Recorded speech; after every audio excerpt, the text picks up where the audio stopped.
3 o'clock on this Thursday. Welcome aboard. It's the Postgame Show alongside Elijah Campbell. I'm Jay Phillips. Thank you for being with us. Lots to get to on today's program. Jump all over the place. And, of course, big news this morning for Gamecock football. I think very exciting news for Gamecock football, encouraging news. Sean Elliott returning to the staff after 7 seasons as the head coach at Georgia State. And, yeah, certainly a surprise. I'll come back around to that in just a second. You mix the emotion of that with the emotion of last night's, as I called it on Twitter last night, humbling South Carolina basketball loss. I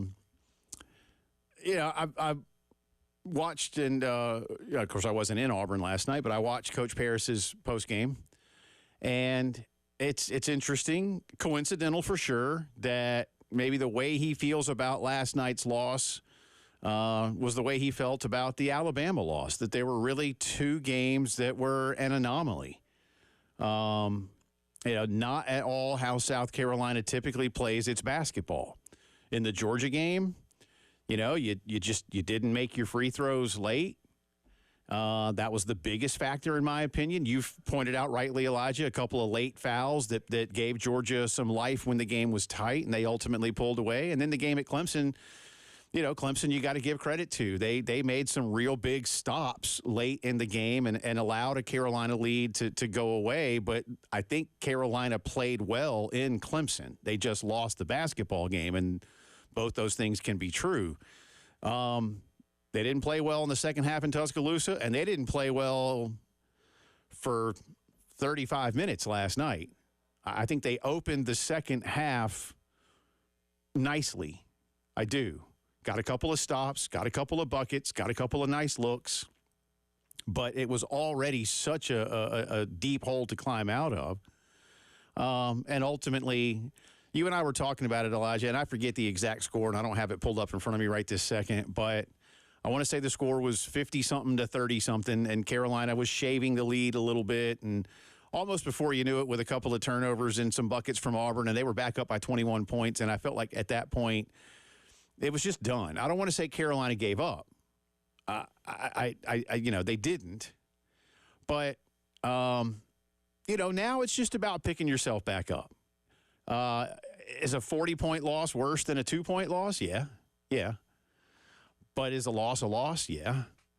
And I'm not saying, hey, you thought you were going to lose anyway, because that's not an attitude I like to have.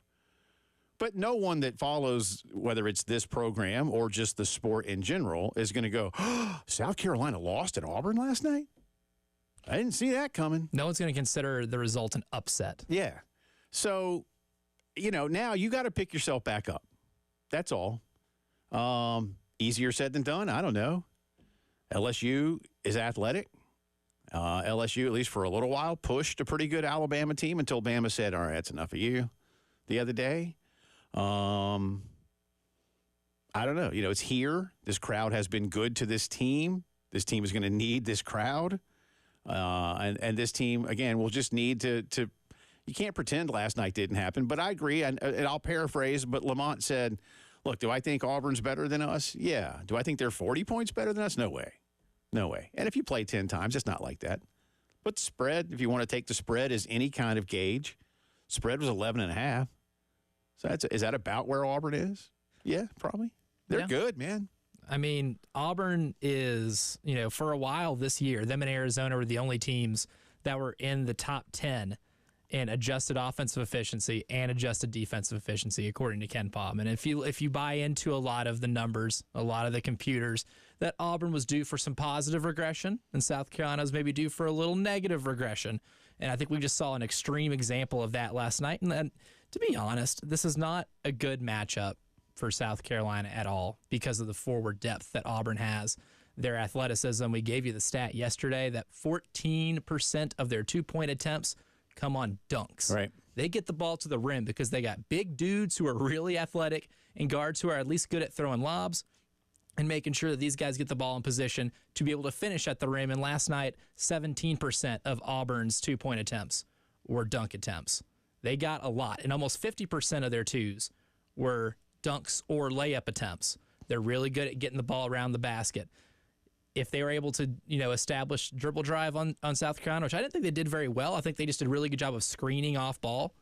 And if you've listened to Lamont Paris this year, one of his biggest principles defensively is you can get screened, but don't stay screened. Yeah. And there were a lot of instances away from the ball last night on stagger screens where South Carolina and their guards and wings stayed screened a lot. And that's where you saw a lot of the wide open dunks, a lot of the wide open layup attempts. I just think this is a really bad matchup for South Carolina. I don't think it's necessarily, a memorandum of like how good they are as a team. Yeah. They're still really good. Yeah. I just don't like how they match up on a basketball floor with Auburn. And you take those things that you just mentioned, coupled with the fact that last night when Auburn was getting looks from deep, they were knocking them down too. It was just, again, it felt like it was just whatever could go right did, and whatever could go wrong did. And that's how you lose by 40 points. Going 12 for 20 from three, and then having your forward and your center combine 9 for 12 from three-point range is exactly how a team beats another team by 40 points. Yeah, so, again, an anomaly, a humbling loss. I don't know how much looking in the mirror this team really has to do. You just need to come out and be you again on Saturday. But I do label Saturday, like I do a lot of these games these days, a can't-lose game. You've got to hold serve at home. I had a guy hit me and say, in what world does that happen on Twitter? And I was like, I'll tell you what world. When you've got to hold serve at home, when you know that your next 3 road games are teams that are going to probably be tournament teams. And it's going to be just as difficult in terms of winning the game. Now, as difficult as last night, I don't know. But you got to go to, I forget the order. I think it's go to Ole Miss, then go to A&M, then finish the regular season in Starkville. You'll have LSU here, you'll have Florida here, and you'll have Tennessee here. Florida and Tennessee certainly is, Tennessee's playing for seeding. Florida is inching their way every day closer to not even worrying about being on the bubble. And again, what an opportunity to win on the road in Columbia. You've got to hold serve at home. And I still think it'd be really nice for this ball club to go take one of those 3 road games. I think they can. I do. But, you got to do it quickly. So don't let, and as our buddy Tim Frisbee hit me on Twitter and said, don't let one loss beat you again. And that's one of those coaching mantras that happens in a lot of sports. So Lamont will be on tonight at 6, right after we're done. He and Derek Scott on Carolina Calls. You'll hear a lot more about it. And I know some of you probably are. I'm not going to shy away from it because we talked about it yesterday. Does the fact that Lamont Paris's name appears on potential shortlists for the Ohio State job have any effect on his players? I can't answer that. I don't know. I don't know what Lamont tells them privately, in the locker room, at practice, wherever. These things are common. Coaches leave for other jobs on a regular basis. We'll talk about another one in just a second that has. I don't think it's that big a deal, but I don't want to pretend, Elijah, that it's nothing. Yeah. Because I think it is something. It's something to at least monitor in terms of, watching body language, watching energy and things like that. And I think seeing a team get trounced by 40 and then get to come home and play in what is your last non-quad 1 or 2 game of the season against LSU and how they respond in that, I think might give you a little bit of a clue. I mean, I'm not a psychiatrist. I don't pretend to be, but I do like to notice and evaluate body language when it comes to a team's overall psyche. And the only other instance I've had really in my career where covering a college basketball team that had the shadow of your coach possibly leaving over you was one of my last years at Middle Tennessee when Kermit Davis left for Ole Miss. Right. It was the worst kept secret that for the last 2 weeks of the regular season, after Middle Tennessee finally got their first ever AP poll ranking, that Ole Miss fired Andy Kennedy to get Kermit Davis. Right. It was the worst kept secret. Right. Everyone knew that Ole Miss and Kermit's agent were talking, and the talks were hot and heavy. Nothing was just official until they finally, didn't make the NCAA tournament. But they went from number 23 in the country in the first week of March to not making the NCAA tournament because they lost a game at home to Marshall and then lost the Conference USA tournament opener to a Southern Miss team they beat by 30-plus both times they played them in the regular season. Yeah. Do I think that had an impact on them? A little bit, because they're not stupid. The players are on the internet. They are as online as a lot of us are, whether some admit it or not.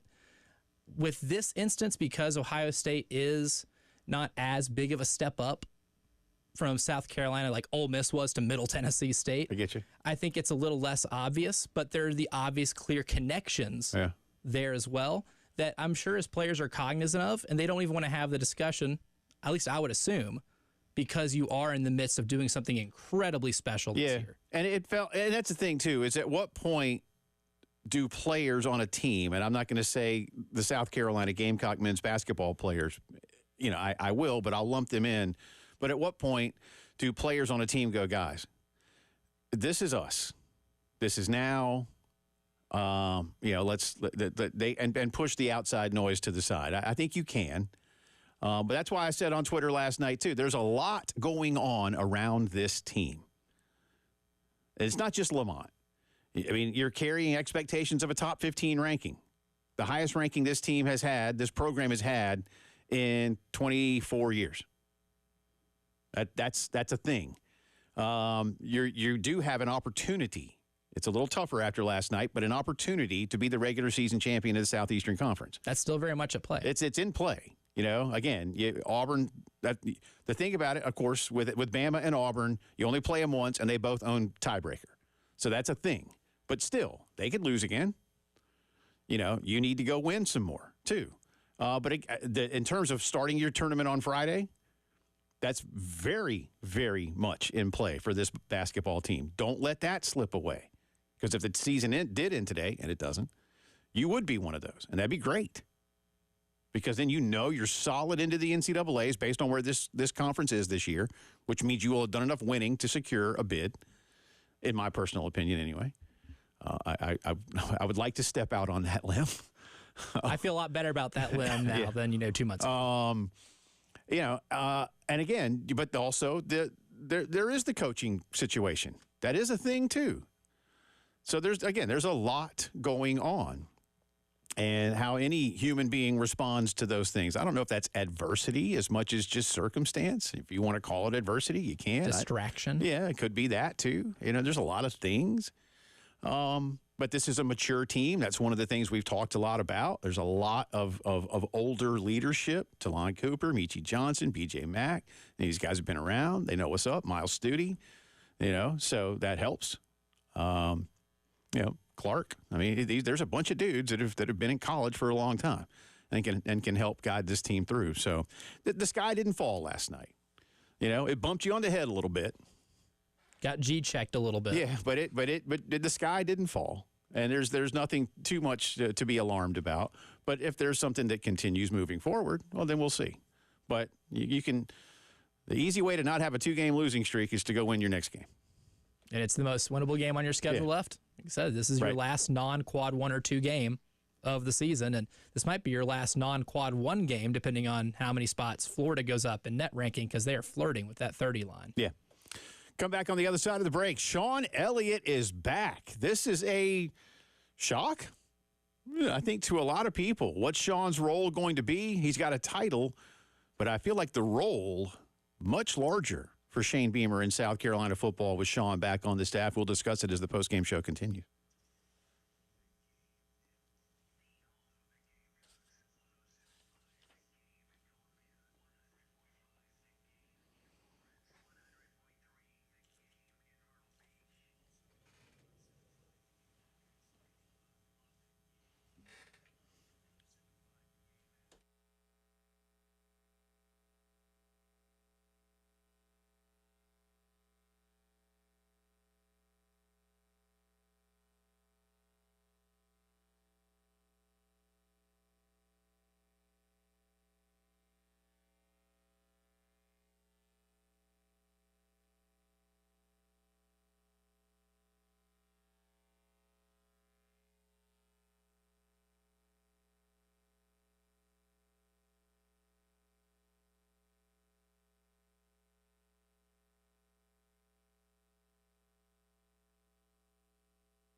Welcome back in. The postgame show continues on this Thursday afternoon. Coming up in a few minutes, former associate South Carolina athletics director Steve Eigenbrot is going to join Elijah and me. Steve is now the athletics director at Towson University up in Maryland, just outside of Baltimore.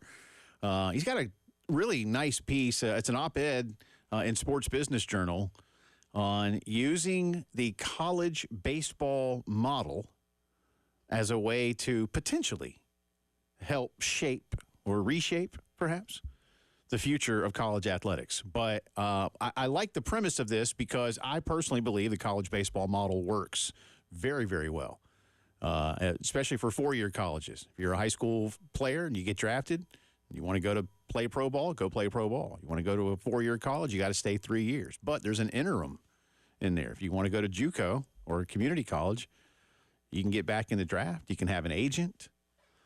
It's something to think about. But Steve's got a piece on that, and a great friend. He used to come in here and sit with us. He was here 12 years, man. Good dude. Good dude. And you know what? He's one of them guys that's real smart. He got a PhD. That's a lot of school. It's a whole lot of school. I do not lament the fact that my late mother, I disappointed her when I told her. She's like, why don't you be a lawyer? I was like, a lawyer? You know how much more school that is? I know I've said that I got to before. take another big test. I was like, Mom, that's not, no. That's too much studying. You know, I mean, and look, a lot of my friends are lawyers and doctors and such. My wife has a master's degree. I mean, but me? No. I love school. Never crossed my mind. I love education. I did my time. Same. I have no desire. I had no desire to do more. So there's that. There's that. But now Steve's great. He'll be with us coming up here in just a little bit. Brad Muller will be with us later on from Knoxville, previewing tonight's big tilt up at Thompson Bowling. And Jack Veltri was on hand last night for Carolina's game at Auburn. He'll join us in the 5 o'clock hour. Gamecock Athletics continues to take center stage on this program today. Big news that came out this morning, and somewhat out of left field, I suppose, but Sean Elliott is back. Sean, of course, coach offensive line, was co-offensive coordinator with G.A. Mangus under Steve Spurrier, was South Carolina's interim head coach when Coach Spurrier left in 2015, hung around for a year with Will Muschamp. An immensely popular figure here. I mean, people were lining up like Sean was a rock star when he came back to bring Georgia State into Williams-Brice a couple of years ago. He was on the show back then. His family has maintained their residence in Columbia. I saw somebody today tweet, so wait, he commuted 200 miles each way every day? No. No. He had a place in Atlanta. He just came home a lot. I was like, come on, man. You know? Just spend a lot of time on the road. Yeah, you're not doing that.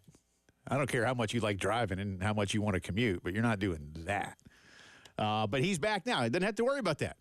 And yes, Sean was the head coach for 7 seasons. They were very good, winning records each of the last 5, bowl games in each of the last 4. This is not a guy who was going to get run out of town. This is not a guy who was struggling to be competitive in his conference or anything like that. This was, for a program that is still only not even 20 years old, right around that, I think. I forget exactly. He's doing a good job. It's hard. I mean, and I think one of the things you look at now is Sean is amongst the latest head coaches in the group of 5 level. I mean, the head coach, and forgive me, I don't remember all the names, but Buffalo's head coach, Kent's head coach, South Alabama's head coach, Troy's head coach, now Georgia State's head coach, have all in this offseason left their head coaching jobs when they were not going to be replaced. They left voluntarily to become coordinators at bigger programs. Sean will have the title of tight ends coach and run game coordinator. My gut tells me with all of his years of offensive line coaching experience that he'll be helping do that as that sort of run game coordinator. That's not a knock on Lonnie. I just think a lot of these things now will blend. Plus, let's face it, the tight end job was the one that was open on the staff. So somebody gets to get that label slapped on them. But we know, Elijah, you and I talked about this last week when Justin Stepp left. Shane Beamer and Dowell Loggins in their careers have both coached tight ends. So can it be a little bit by committee if necessary, especially in the early going? Not to say Sean can't. That's not what I mean, but there are ways for everyone to lend their expertise. But Sean's a hell of a recruiter, knows the Carolinas and now Georgia very, very, very well. Again, he's from Camden. He played at App State. He's been in Atlanta as a head coach. Knows the Southeastern Conference from, 7 seasons, 8 seasons here, whatever it was. I mean, this is a good pickup for this staff. I mean, I like Justin. But if you ask me if this is at least on par or an upgrade, I'm going to tell you it's definitely on par. And it may well be, again, with all due respect, it may well be an upgrade in terms of what Sean is bringing in terms of experience and opportunity. He just has more of that, and Justin Stepp can be that for somebody in the future too. But Sean just has a kind of a longer track record of coaching in the SEC, being a head coach at a Division I program, and his tenure at a place at Georgia State, who, for those who don't know, played their home games at Turner Field, right. And it's an interesting place to coach. They've only been Division I for 10 years, and he was the coach of them for 6, I guess. Well, technically, I guess they played 11 full years, but he's been there 6 or 7 of those, 11 years. Coached more games there than anybody else, and their only bowl wins come from Sean Elliott being the head coach. So, at a place like Georgia State, even though you're never contending for Sun Belt titles, he's still taking them to bowl games and won 4 bowl games. That's really good experience, and for him to be able to come back here, lend another perspective. I think this is good for Shane as it is for anybody else in terms of taking some off his plate as a head coach. What are some of the reasons why we talked about Pete Lembo being a big loss? Not just because he's a special teams coordinator. He was an associate head coach with head coaching experience that really was able to give Shane another perspective from another former head coach. You lost that, but bringing in Sean Elliott basically replenishes that type of need you have on the staff. I think in terms of the guys that Shane has brought in this year, and that's going to matter. Again, more good players, more good coaches, also a very big deal. James Coley, a wealth of experience. Jody Camillus, 30 years in the National Football League. Again, Sean Elliott, head coach. I mean, again, it's not about who's leaving per se, in my opinion. It's about who's coming in. I mean, this is a transient business to begin with. We know that. If Sean had never spent a day at South Carolina, but his resume was the same, and let's say that the years that he was a Gamecock assistant was Arkansas or Auburn or Missouri, Kentucky, whatever, you'd be like, that's all right. You're bringing somebody in who knows what's up. But in this case, especially, I don't know, whether it's technique and development, because development is still going to be crucial for South Carolina, or his recruiting chops, which are well known. Like I said, he knows the Carolinas and Georgia very, very well. This is a big hire, a good get, as we like to say, industry term.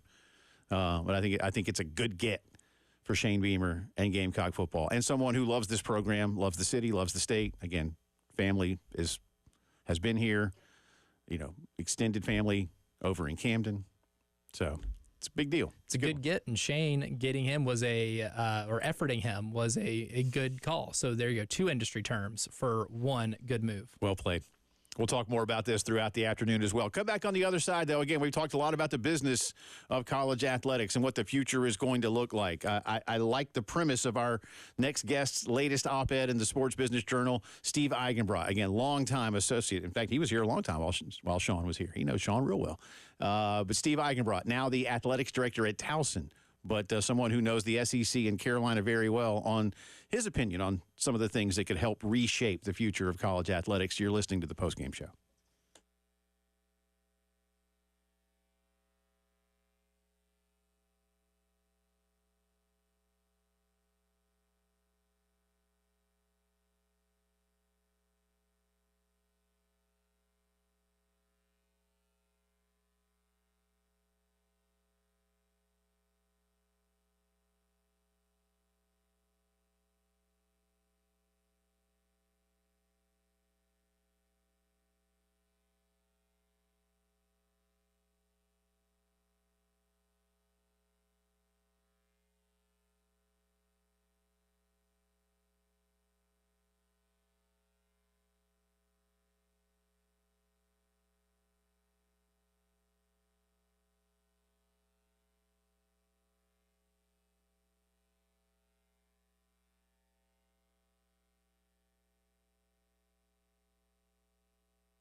As we have done at what I might call an unprecedented rate for the last few months. We're going to talk the business of college athletics. We're doing a lot more of that. Again, we're 30 years worth in the last 30 weeks is what it feels like all across the country. Welcome back in. Elijah Campbell alongside me. I'm Jay Phillips. Our next guest for 12 years was an associate athletics director at the University of South Carolina, working under Eric Hyman and Ray Tanner, and he is nearing his 2-year anniversary as the athletics director at Towson University, and I will give him his proper due because he earned it and went to all those hours and hours and hours worth of schooling. He is Dr. Steve Eigenbrot, and we appreciate his time. How are you, sir? Good to have you back on. Jay, I am doing well, man. Thanks for having me. Appreciate the opportunity to catch. Good to hear your voice again. Yeah, yours as well. Steve came in the studio on several occasions and hung with us and talked about things that matter. And now we've got another one here. You and I talked last week, and when you told me what the premise of your column was before I had actually read it, I had told you, I love the baseball model myself, and I've done some of this. And let me kind of set the table here for you. Steve has an op-ed in the Sports Business Journal sort of urging collegiate leaders and perhaps leaders of the National Football League and the NBA to look at the college baseball model, which allows kids to get drafted out of high school. If they go to a 4-year college, they stay 3 years. If they go to JUCO or community college, they can re-enter the draft. And I love one of the words you used, Steve, as well. They can have agency. They can be advised, whereas for a decade upon decade, the NCAA hated the word agent. So I've set the table. Let's first talk about what prompted you to want to write this column and get it out there nationally. Yeah, I appreciate the intro there and the segue, certainly.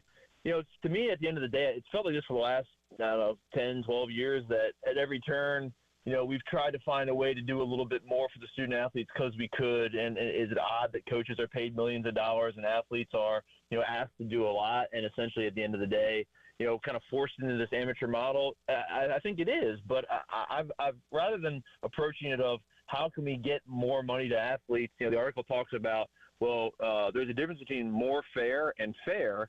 And I think really at the end of the day, we're going to come up short as it relates to fair. And then life isn't necessarily fair, but giving student athletes eligibility to be drafted like they do in the NFL. The article calls out the Maurice Clarett ruling, and then also like the case of Caleb Williams, who I think for all intents and purposes probably would not have played this year of college football had he had access to, the pro draft. And I think that is a thing that if we can find a way to remedy it, it's probably the politician, and it's probably them put some pressure on the NFL and the NBA to some extent.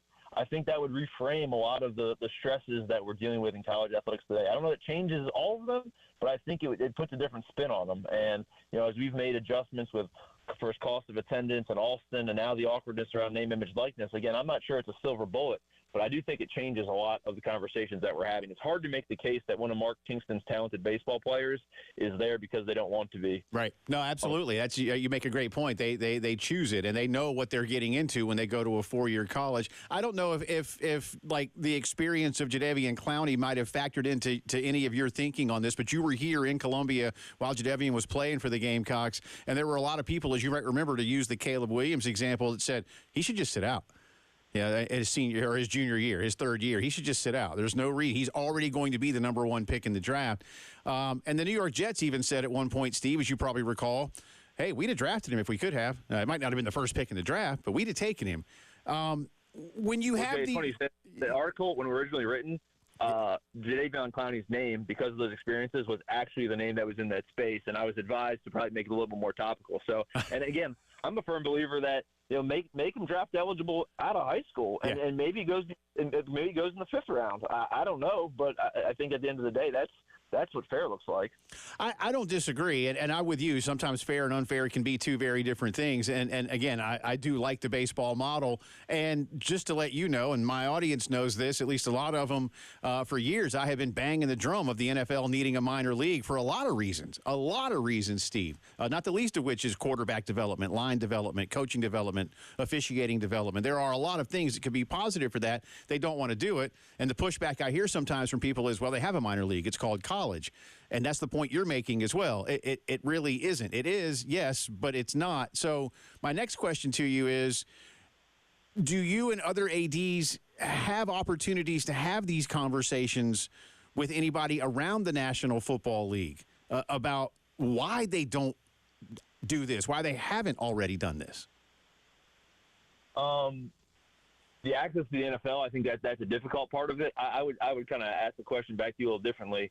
If Jay Billis or somebody else with a big microphone like he has had been banging the drum about this topic as opposed to some of the other topics that we've chosen to talk about, I wonder if the landscape of the legal environment around college athletics may have focused more on this. And I'm not here to speculate if people are informed by where their paychecks come from and the like, but this is a part of the narrative that I feel like has been kind of missing. So at the end of the day, I've kind of implored some people in my network that have microphones, and those people are more apt to be coaches than they are athletics directors. And I've shared this with a couple of high-level athletic directors, my former boss included, that I think when we get a chance to talk and there's a microphone in front of us, and I appreciate you providing me with one, but the AD at Towson doesn't get one all that often, and I was lucky to find a way to get this in the SBJ. But at the end of the day, I just think it needs to be added to all of our narratives. And I don't expect it's not the NFL's fault that they've been, afforded these rights and privileges. And, that Mo Corrett ruling was very close to stemming the tide. And when I was a kid, you could do one and done in the NBA, and there were not enough Kevin Garnett's and too many Kwame Browns. The pride of Brunswick, Georgia. So they got smart and they changed the rule, but they're allowed to change the rule, and that's I think where the problem. The pressure valve isn't on those organizations. And at the end of the day, I don't think presidents or ADs have a lot of access to ratchet that pressure up. But there's 6 or 7 bills on the floor of Congress right now trying to figure out who should be employees and how we should treat student athletes. And again, I kind of think we're missing one of the important points in that conversation. Steve, loved the article, and I thought that it did a really good job of laying out how I guess these pro sports leagues can help out with a smaller portion, I guess, of the pool of athletes that are still in this. But my biggest concern, and I think it's been the NCAA's biggest concern for 2 decades, is going to court and getting waxed because of their violations of antitrust law. And even baseball, with the model they have, while a lot of the best players still can go to the major leagues or retain agency, they still also have, an NIL issue and transfer portal issue and a bunch of things that ultimately are the reasons why the NCAA, like with other sports, are still finding themselves fighting this battle in court. What do you think is the best way to be able to attack that angle of the college sports landscape? I think that's really difficult, especially considering, the last 2 weeks, you look at the Dartmouth ruling, and, as an Ivy League institution where kids aren't even on athletic grant and aid, and they're, being deemed employees. So, again, my contention there would be that armed with this change, we're probably we're tackling those problems a little differently.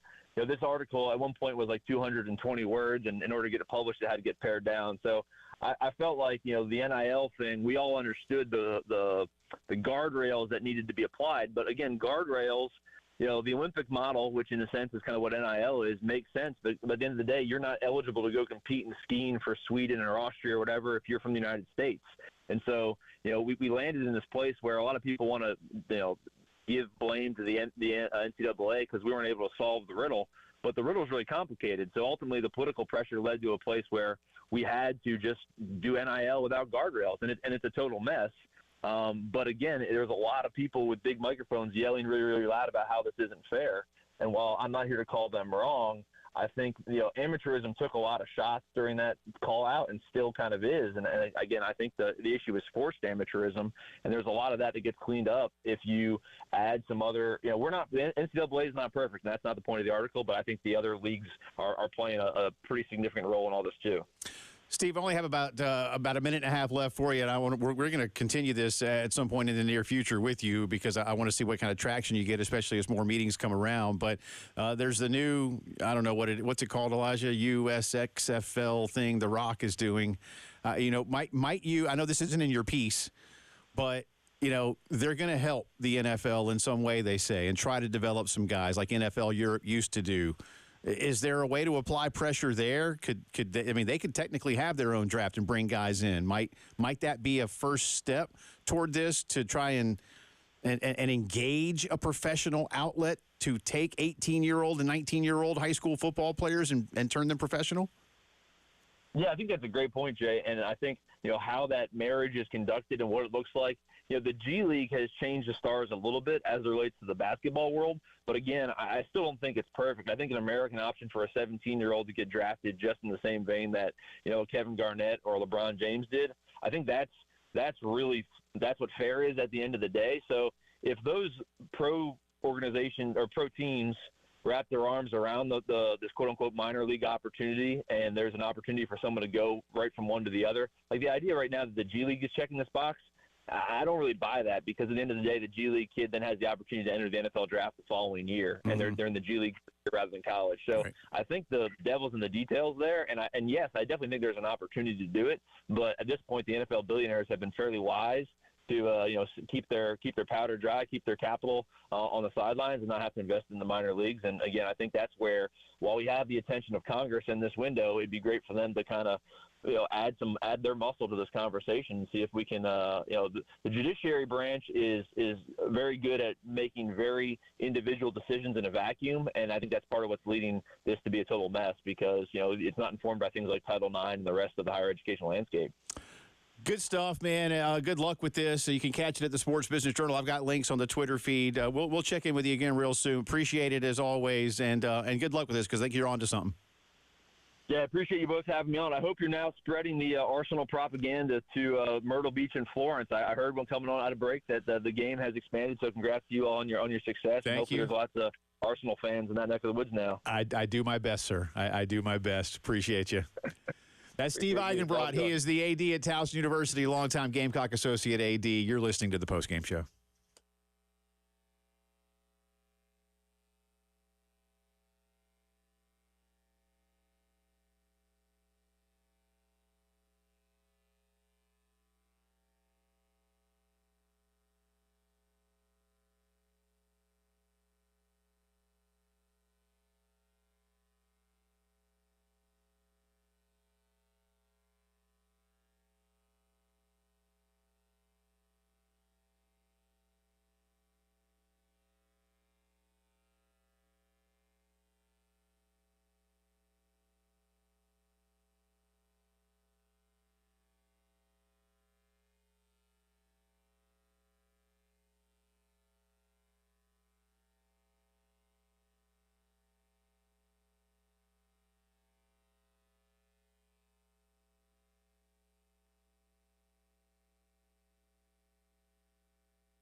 Welcome back in. 10 minutes in front of 4 o'clock here on a Thursday afternoon. Jay and Elijah with you. Do want to remind you that you can go right now to 1075thegame.com. And as Terry Ford likes to say, find the flippy thingy. It's like a banner on the top of the webpage. And enter into the Palmetto Citizens Federal Credit Union Grand Slam giveaway. And here's how this works. They will be depositing X amount of money. I don't know how much yet per day, per game. And it'll build like a jackpot. And then if and when a Gamecock baseball player hits a grand slam, somebody that is entered into the contest will win whatever that jackpot is. So hang on a second. I'll try. Hey, tell Ford to come here real quick. Can you get him? Just yell at him real fast there, Elijah.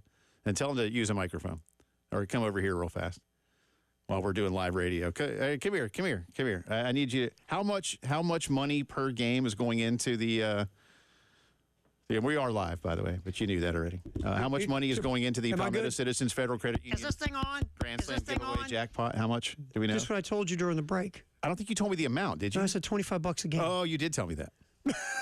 I forgot to write that down. Words and retention. Well, we had 3 contests at once, and then we started making up a contest, and then I got distracted. Yeah. And then we started talking about it was a other fake things. contest that we will not do, nor will I tell anybody what it was. This is a contest just Jay and I will not discuss with anybody else, right? Right. So, okay, $25. Yes, $25 thank you, sir. I appreciate it. And it's basically $25 goes in the pot. Yeah. And 25 and 25 and 25 until a Gamecock every game hitter rips a home run. So yes, 25 to 50 to 75 to 100, boom, boom, boom. So if somebody hits one tomorrow, then it's just $25. You just get 25. But if it's 20 games in, do you remember the like special teams $500. contest during the do. football season? They built to $1,000. I do. Lawyer Lisa did that. Yes, so it's the same premise. Okay. It keeps building until a grand slam. I said, this thing could get sideways, Elijah. Remember the press box? Oh, there was more intrigue over a special teams touchdown in a 30-point game than you'll ever see in any press box in America. It was a thing. The press box was as excited as the winner almost when the Lawyer Lisa special teams touchdown popped against Vandy. It's the same premise. Okay, I got it now. You good? Yes, thank you. I appreciate you. I know I'm you here have for things you. to do. No, never. I'm upstairs watching some Hulu. I'm glad you're here. Oh, yeah, what's on? Don't tell me. I don't know what you don't have the same habits as Dave, though, when it comes to television, so there's that. Anyway, all right, so go to 1075thegame.com and register because, again, how it works is you got to register, and then some lucky winner will be drawn when there's a grand slam that's hit. I hope I have that correct. Just go to 1075thegame.com and enter. That's the most important thing. Yeah. And we'll do our best to not let Dave contact you about anything. We can't promise anything. I'm not. But we're going to try our best. I said we will do our best. Yes. Like Yoda says, do or do not, there is no try. We will do our best. But I can't guarantee we're successful. So if you get a call from Dave. I do appreciate Steve Eigenbrot's time. Again, Steve's a great dude. Came in here with us a bunch, and I am glad he's an Arsenal fan. He's on to something here. Now, the issue, as we talked about, and the real obstacle is convincing the National Football League that it should do this because it would take a lot of money. But as I've said before, Elijah, I don't want, like baseball, minor league baseball, I don't want the Birmingham whatevers in the NFL and the Memphis whomevers, right? I'm not looking for that. The Des Moines whatever, the Greenville whatever.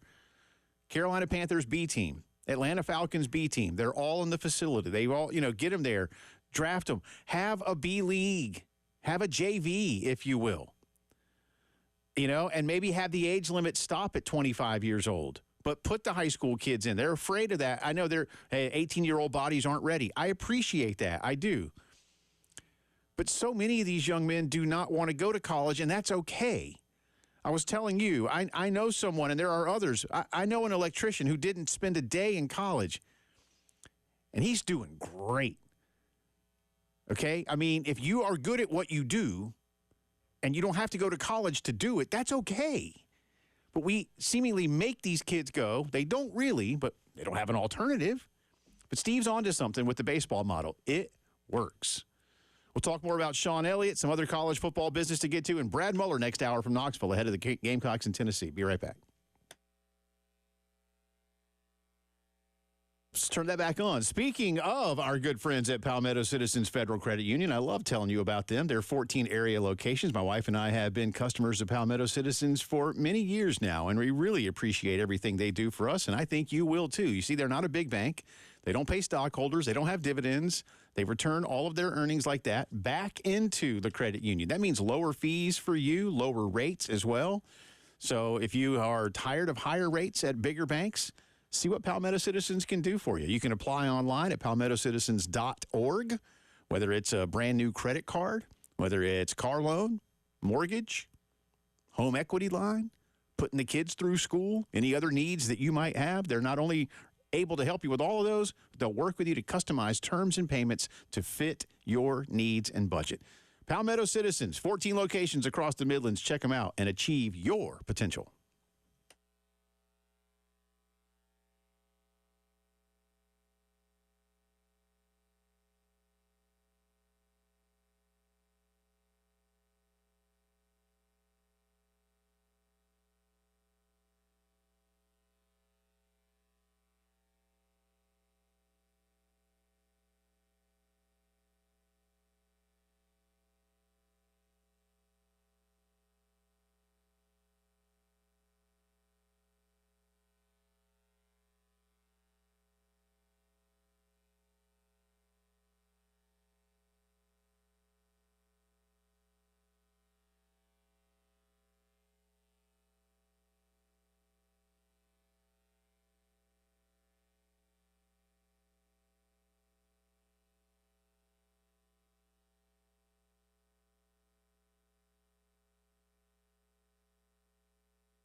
4 o'clock on this Thursday afternoon. Welcome back in. Second hour of the postgame show underway from the Herndon Chevy Studios, downtown Columbia, South Carolina. Beautiful day in the capital city, wherever you are. Thank you for being with us. Coming up this hour, we get into some more things going on around college football, including some good news out of the ACC. It's not about the legal stuff, though. And it is about on-field, but different, right? Fewer attorneys are involved in this one. I hope. Or, of course, that's one of the things they tell us. But we'll get into that for you. And our good friend Brad Muller will be with us in just a little bit. Recapping a big story first, though, here in Columbia. Speaking of college football, if you have not yet heard today, maybe been busy and not gotten any sports news, Sean Elliott is back on the South Carolina football staff.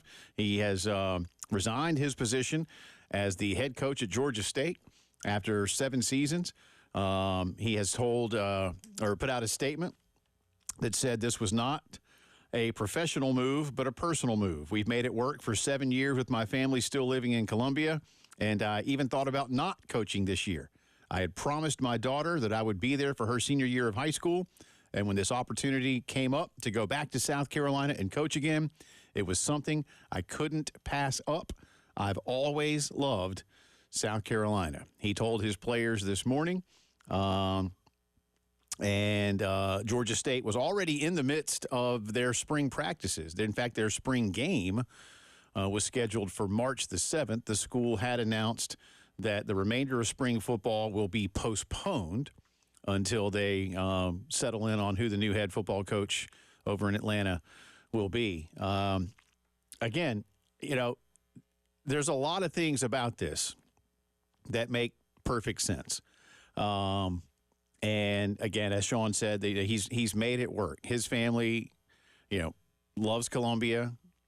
I'm sure that's difficult on them. Now he'll be back. At the same time, the job, and he says this is not professional, it's personal. So I don't think maybe look, everybody has their own circumstances. But whether it's coincidence or it ties in, and by the way, let me pause. We have reached out to Coach Elliott, and we will get him on the program as quickly as we can. It won't be today, but as soon as we can, we will get Sean on the program. He's been good to us through the years, so we'll do that as quickly as we can. But again, to come back to my point, again, head coach at University of Buffalo. Of course, Pete Limbo went to take that job, but Buffalo, Kent State, South Alabama, Troy, now Georgia State. All those head coaches this year have voluntarily left their jobs to take coordinator positions at Power 5 schools. It's a grind no matter what level you're coaching. Nick Saban resigned this year, right? But the challenges are greater for, I think, that second level of the FBS. We even saw an example of it with Sean's team, with Jordan Strawn, who, if I'm not mistaken, was the nation's leader in sacks his final year at Georgia State and then came over here to play. It's almost as if, to go back to what we were just talking about last hour, now even more so, that the group of 5 schools in a lot of ways, Elijah, are becoming the minor league for the Power 5. Or the JUCO. Yeah, and in some ways there may even be steps up for guys. Let's use Jordan Birch as an example, perhaps.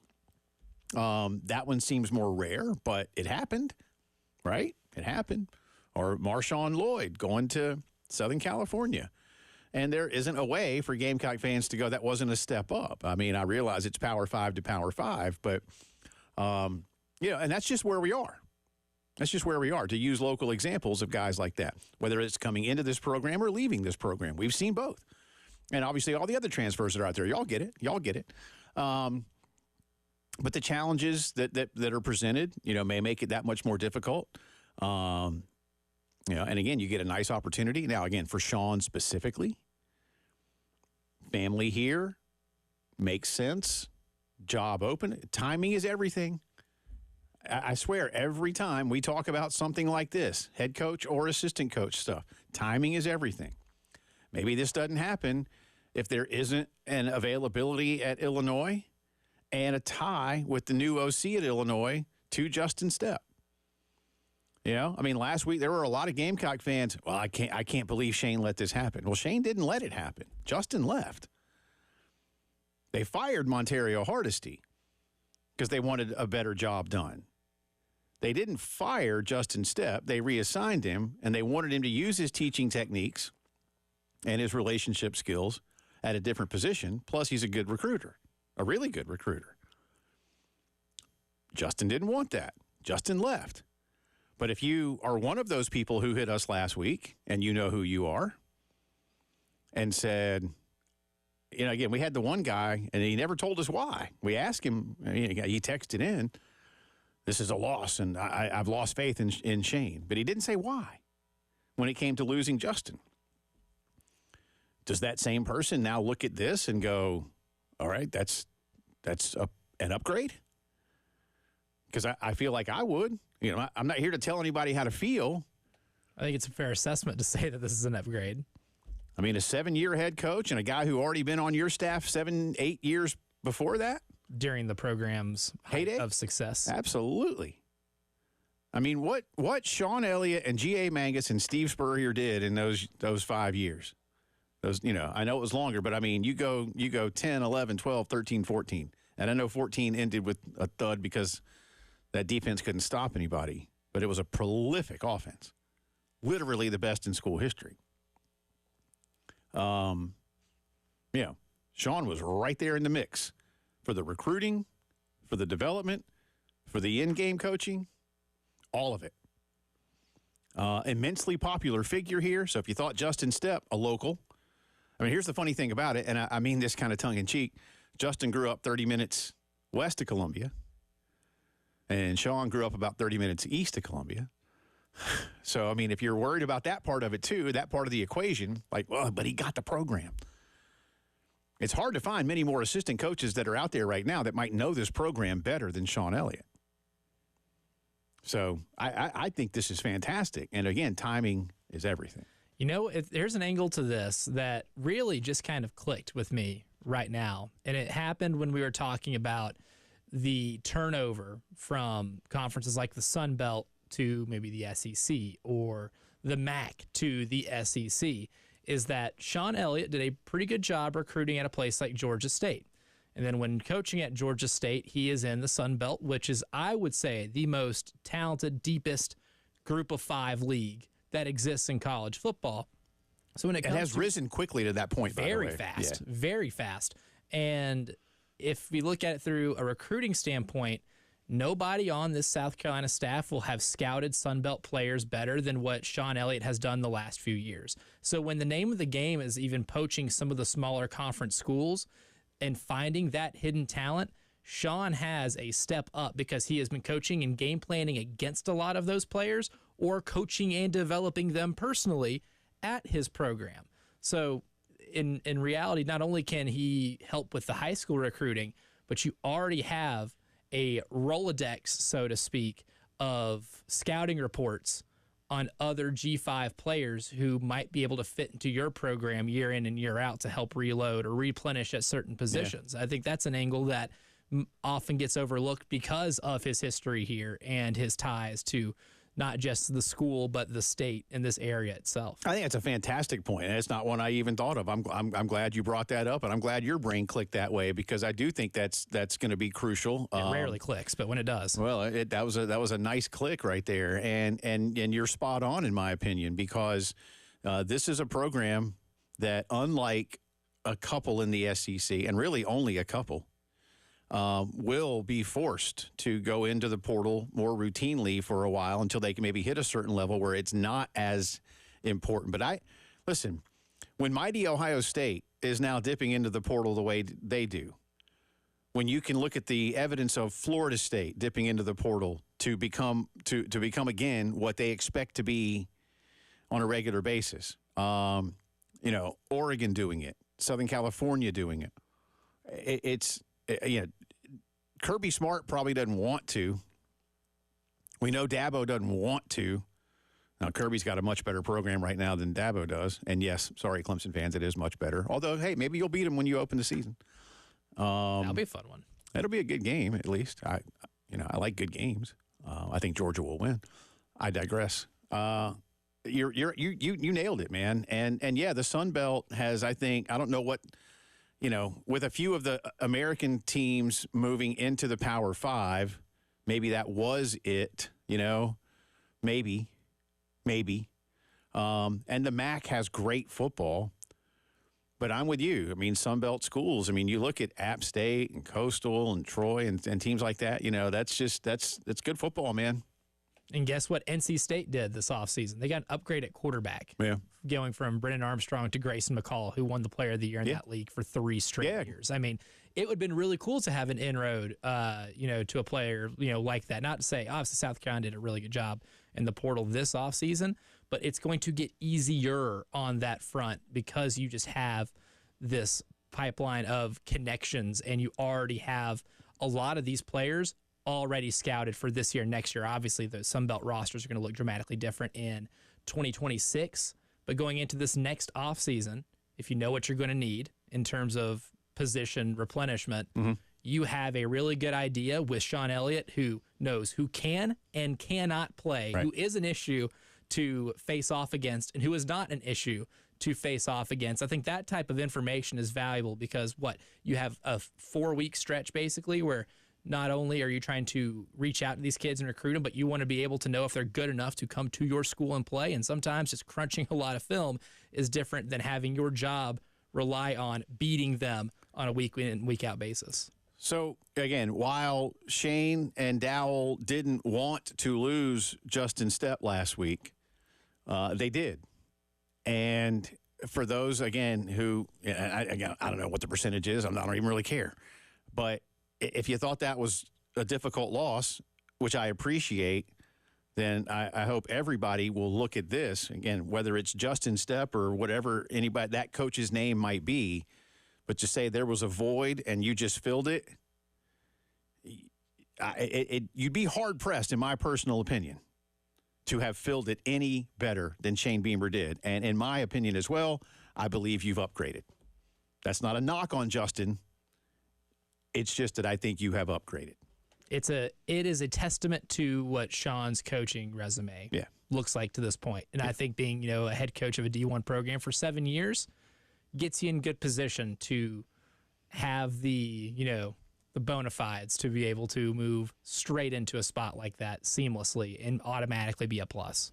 We'll get into a few other things going on. The ACC has voted yes to some changes, but they may hit a wall. We'll talk about that for you, get into a few phone calls. And again, our good friend Brad Muller joining us live from Knoxville later on this hour to get us ready for tonight's Carolina-Tennessee women's basketball matchup. You are listening to the Postgame Show.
Welcome back in. Post-game show continues on this Thursday afternoon. Jay Phillips, Elijah Campbell with you, 803-404-6100. Before we get into this ACC football story, Casey has been waiting while we were talking about Sean. Wants to talk a little hoops. Hey, Casey, welcome in. How's it going, Jay and Elijah? Hope y'all are well this afternoon. Thank you, sir. Right back at you. Good. Yeah. So I just want to make some comments on the game last night. I feel confident, but only because, players have a job and Coach Lamont's got a job. And as long as the players do their job, forget about it, we'll be okay. And as long as Lamont does his job and watches that film to fix the weaknesses that Alabama and Auburn have shown, which there are some, then I think we're going to be okay. But this bounce-back game is going to be really big, I think, in showing what type of coach Lamont is going to be.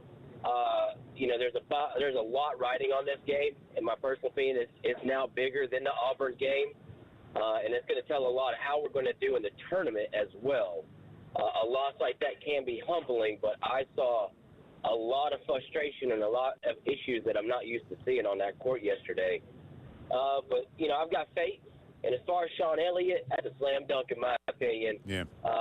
USC has not had this much national attention, and South Carolina is a flocking state at the moment in the world. So Shane Beamer's got his best chances anyone ever has had as a head coach at Carolina. So let's see what he can do. Let's see what he can build. So far, he's doing good. Yeah, and again, Shane is doing a nice job, in my opinion, as well, of recruiting coaching talent. Shane's a recruiter. Shane's a builder. Shane's a relationship guy, and it's working. To what degree, as I said, even when they brought Coley in or Joe DeCamillis in, let's and we will, but let's talk about it around Halloween, and we'll see. Right? It's another daunting schedule for South Carolina. A little less hectic in the non-con in those three games. Clemson doesn't count because it's always there. So you should definitely win those three. Whereas maybe last year the Chapel Hill game was a bit of a toss-up. But it is a big one. Yeah, listen, I think you're onto something, Casey, and I basically feel the same way about Saturday's game with LSU. That's why I call it can't lose. And Elijah and I have had some fun with the semantics of must win versus can't lose. And do they mean the same thing technically? Yeah. But it's not must win in the sense that it's going to completely derail you. This isn't a tournament. So, I don't put that label on it, but you're not gaining much from the win itself. But the can't lose part is more what you just said, Casey. How do you bounce back? And I've had a few of you hit me with that very same thing on Twitter today, and that's where I was coming from. Listen, it was a humbling loss, and on top of it, Auburn. I don't know if Bruce thinks it was their best game of the year or not. I'd have to go back and look at all their stats. And they've had some games where they played very, very well. But I got to think with 20-something games played, they probably haven't played that well more than 2 or 3 times.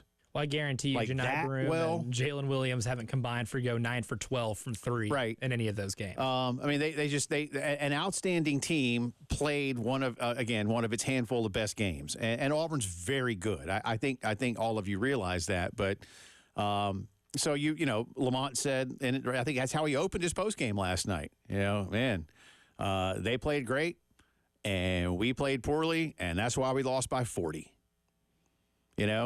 But yeah, you need to bounce back right away and get a home win. I continue to say, hold serve at home. That is crucial for South Carolina. And when one of your remaining home games is against Tennessee, who you, at least in their minds, probably embarrassed on their floor, they will want to do the same to you. How much you hold on to revenge and all that is up to you. But I think once it's time for Rick to do that, it's funny, man. And we'll probably talk to our good friend Josh Ward before that game. I'm sure we will, who does what we do up in Knoxville. But I remember, Elijah, last year at Media Days, asking him about how the football team was handling losing here in Columbia the way they did. And he said, well, I don't think Josh will use it all the time. He said he'll put it in a crock pot, and it'll just be off to the side until it's time to show the guys the crock pot. And by that point, it's ready. And yeah. Might Rick Barnes have been doing the same thing? I don't know. To each their own. But the point is, Tennessee's coming in here. You need to beat LSU in Columbia. You need to beat Florida in Columbia. These are the things that must happen, in my opinion, in order for you to attain that goal of starting your SEC tournament on Friday. Because I think that is a big deal for South Carolina basketball if they can pull that off. I really do. Yeah, and because as of right now, you're about third in the conference. You don't have, even if Alabama were to lose, you don't have that tiebreaker at Alabama or at Auburn. Right. You have it on Tennessee right now, so that keeps you above them. So the win would obviously keep you above them, and then Florida's on your heels too. Yeah. They're only a game behind you now, and that game has gotten a whole lot more important over the course of these last, 2 weeks, because they're playing really good basketball. Yeah, and the Florida game this year is just as a one-off. So you own a head-to-head if you win it. So it's bad. Yeah, Florida's playing very well, and they're on 17, 18 wins now overall. I think 17. So big. This is a big opportunity to just to as they said last night, flush it and move on. I don't know how much of the film you watch. I don't know. I think defensively, you look at how well Auburn was able to screen you and say that can't happen in other games. You do a lot of that. It's not going to be a lot of roasting people. I think it's got to be a lot of, look, Auburn's really good, but they could have been about 20 points less on that scoreboard if we get around that screen maybe a little more aggressively, or if we make this box out here on the opposite block when we try to go 1-3-1. Or if we do go 1-3-1, don't let Janai Broom catch the ball at this spot right here at the free throw line, because here's how you can get taken advantage of.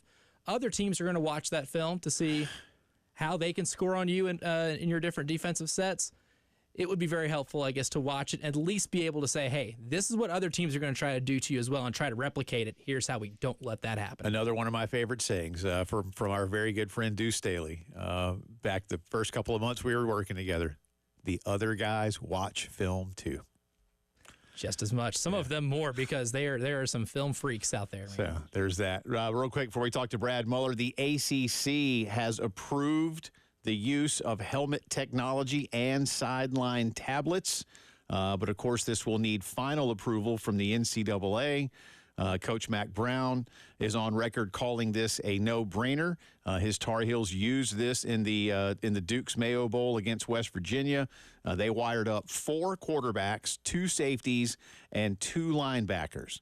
And Coach Brown said, quote, "We loved it. It allowed us to line up much quicker. It keeps people from stealing signs. We thought it was a win-win." I also see in this piece that, again, one of the pushbacks has been cost. Then I saw the cost. And look, to the average person, this is a lot of money, but to large football programs, it's not. The average cost is about $40,000. I mean, you got analysts making more than that. There are some college football programs that spend money on some really weird things, right, for around the same cost. Right. I think that could be done. So, that could be done in a lot of places. So the ACC has approved it. Here is hoping that everybody else that will very, very soon. I think we're barreling towards that, especially after we made such a fuss about the Connor Stallions scandal at Michigan. And we have been presented with a very easy alternative that would eliminate that. Right. Take it then. Let's say real quick here, let's say the NCAA, for whatever reason, the Football Rules Committee said no. Again, Autonomy 5, Power 5, you have some of these things.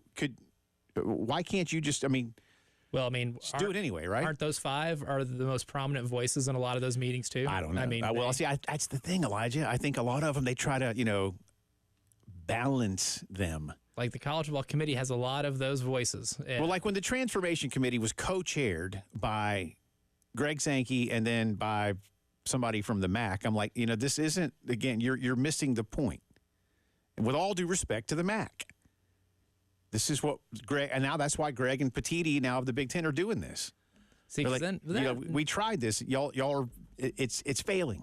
Well, in theory, it would still be more, you would still have bigger, powerful voices that would ultimately command that room a little easier. My theory is just that those Power 5 schools benefit a lot from having hand signals on sidelines. Yeah. They benefit a lot from keeping your opponents from having certain things just as much, because as we have learned, with stories and everything from the last year, sign stealing can be an art. And the ones who do it really, really well are the ones who benefit from having a little bit more of an archaic communication system on the sidelines. Here's my solution. For all of those schools that come into an SEC, ACC, Big 12, Big 10 homecoming or whatever with the oversized novelty check, you take $40,000 out and you force it to be a gift certificate to whatever company does the helmet communication, and then get them like 10 iPads. Like an Apple Store gift certificate. So, oh, you don't want to do this? Well, I guess that's too bad. It's like they could only use it for that. The rest of the cash, do whatever you want with. But I'm giving you, as part of the payout, a gift certificate. Brad Muller on the other side of the break, previewing Carolina, Tennessee tonight up in Knoxville. It's the postgame show.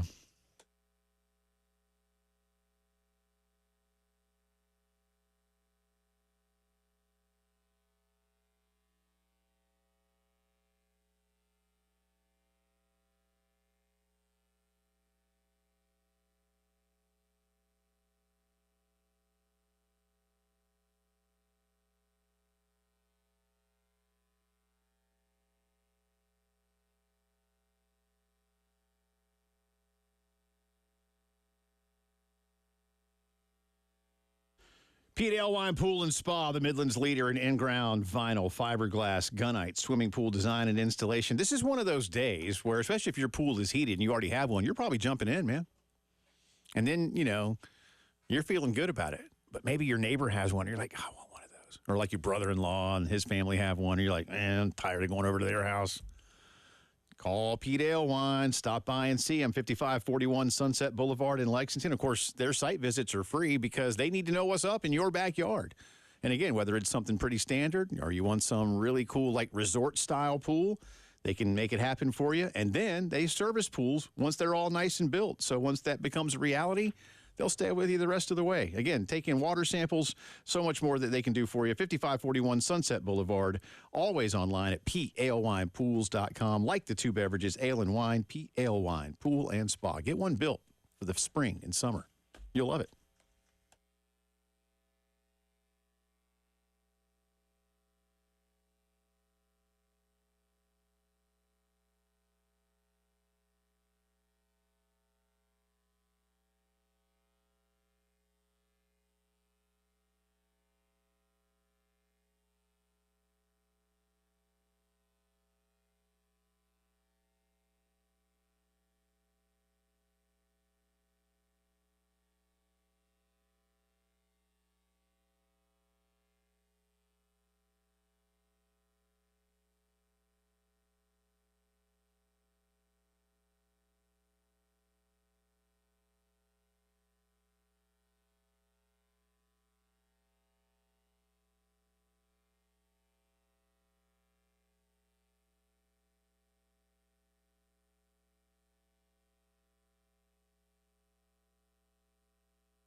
From the WIS Traffic Studios, I'm Elijah Gamble with a few accidents to report to you that might be causing some delays on the roadways this afternoon. We'll start Here in Richland County, Decker Boulevard at Two Notch Road, an accident's causing some mild traffic backup.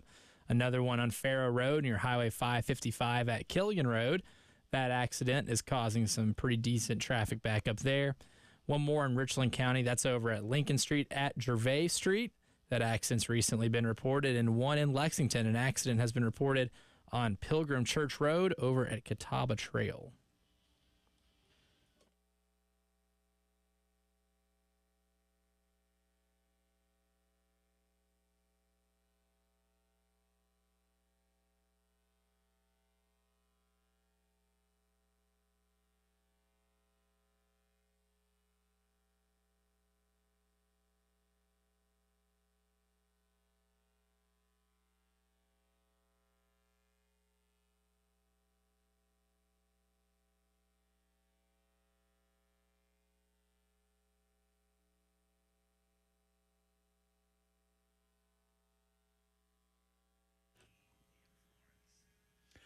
Time to talk some Gamecock women's basketball. The number one Carolina team in Knoxville tonight to take on the Tennessee Volunteers. And to help us prep for that and more, we welcome back onto the program the voice of Carolina women's basketball. He is our good friend Brad Muller. How are you, sir? Appreciate you. I'm doing great. Thanks for having me. This team continues to roll along. Camila Cardoso with the Brazilian national team, and South Carolina doesn't miss a beat. Brad beating Missouri and Connecticut by a combined 56 points. As you told us last week, hey, listen, when your best scorer and rebounder is gone, it's going to make a difference, and I know it did. That's not my question here, but what do you believe this ball club learned about itself in Camila's absence, regardless of the reasons for why she was gone? Well, I think it kind of confirms what they already knew, that they've got some really good depth that can play down there, namely Ashlyn Watkins, but also Sanaya Fagan and everyone else who contributed down there. They figured out that they've got plenty if they're missing someone or if someone gets into foul trouble. So they've got plenty to work with, which was good to see. You had people step up, and you kind of saw that even the week before that when Chloe Kitts was sick and Ashlyn, stepped in there. So it kind of confirmed what they already knew, but it was just really good to see that it was a consistent thing, that they can have players step up in big-time moments, and it doesn't have to be a one-time deal. Brad, I think one of my biggest takeaways from the UConn game is that after a few games of maybe subpar on her standards, three-point shooting, Tahina Paopao was lights out, started the game strong, had I think 16 first-half points, and was an absolute flamethrower from behind the arc. How much further does she take the ceiling of this offense when she's getting it going like that? Well, it's huge because, it does a lot. And, yes, she did hit a little slump there for about 2 weeks where, she was shooting at a ridiculous pace for most of the season. She was shooting about 56% from three, and then over a 2-week span, she went down. I think she was like 5 for 27, during that span, which obviously was way down for her. But, that's going to happen at some point in the season. But obviously when you can get great perimeter shooting like that, it opens up everything because then they just can't keep clogging the middle with Camilla or whoever's down there. Obviously, they want to double team or give help to the big girl down there, but you've got to respect the perimeter when you've got someone like that. It just opens everything up, and that's something, in previous years, as good as South Carolina was, getting to Final Fours and winning national championships with Aaliyah Boston and that crew, they never really had a consistent three-point shooter, so everybody doubled down on Aaliyah, and they took a chance that you weren't going to hit from the perimeter, which, some nights they didn't. But, having someone like Paopao just opens up the offense so much because you just can't clog up the middle anymore, and somebody's going to be open, and that's what she provides for us. Gamecocks at Tennessee tonight. We'll have it for you at 7 o'clock right after Carolina calls. Lamont Paris and Derek Scott from down the street at Liberty. Let's start looking now at the stretch run that starts here tonight at Tennessee. A program obviously that is storied but is still trying to find itself. Big opportunity for them. What's the number one obstacle Carolina needs to overcome tonight to secure a road win? I think this is a huge game, obviously, for Tennessee because they struggled in their non-conference play. They've kind of gotten it together here in SEC play at 8-3, but they're 15-8 overall. And, Tennessee has never not made the NCAA tournament, and right now they're not a shoo-in. They need some kind of signature win So I think there's a lot of emotion that goes with that. But, on paper, Tennessee's got as much talent as a lot of teams in the league. And, they should be a top 3 team in the league. Rakia Jackson's an All-American candidate who's just outstanding, averaging nearly 19 points per game. She's been around forever. They've got bigs everywhere. Their guards they've got a lot of guards that are 6'1", things like that. They've got Tamari Key, who's 6'5". They've got Jillian Hollingshead, who's coming off a double-double the other night on Monday, who's 6'5". They've got a lot of size, and that can make a huge difference because when your guards are that big and when you've got enough size and depth, you get more rebounds, you get more second chance opportunities, and that's to me. I know it's a simple thing, but that's going to be I think the key tonight is rebounds. Who's going to get the most second chance shots? And Tennessee gives themselves a chance because they have so much size, not just inside but around the perimeter. Yeah, that's a weird thing with Tennessee. You mentioned them never not making the NCAA tournament or never missing out on it, and they always recruit really well, and they're always usually ranked, but they've never in the last few years I don't think they've really given South Carolina a run for their money at all. Why do you think that might be, just from your perspective of keeping up with this league and watching all these teams as frequently as you do? It's a head scratcher because, I think they've underachieved in recent years because there's been a lot of years where you look at them on paper and you see a bunch of McDonald's High School All-Americans and you see a bunch of, sometimes they get some transfers from other schools that are pretty darn good, and you scratch your head and say, why aren't they doing more? To be honest, I don't have a good answer for that because they have enough talent to compete with a lot of teams around the country. For whatever reason, they just haven't. Kelly Harper's in her 5th year there as the head coach, and she came in with a great resume of success at other places. But you know how it is. She didn't replace the legend, but she's the one that replaced the one that replaced the legend. So, I have a feeling they're getting a little antsy here that it's been a minute. I think since 2008 was the last time that Tennessee's won a national championship, which is, kind of hard to believe. So it's tough to figure out why they haven't had more success because they do have a lot of talent. And for whatever reason, they just haven't been able to put it together consistently enough. This year they got off to a really slow start. Again, they seem to be playing better basketball in SEC play. So hopefully they don't have a good night tonight, but they seem to have found a little bit of their stride as of late. Defensively, they gave up the fewest points I think they'd given up all season in their win on Monday night. Brad Muller with us, he tried to say, in Knoxville ahead of tonight's game with the Volunteers. We talked about Camilla at the top of the interview. Let's go back to her. Has Dawn put out a lineup yet? Do you expect Camilla Cardoso to jump right back into the starting lineup or wade back in after her time with the Brazilian national team?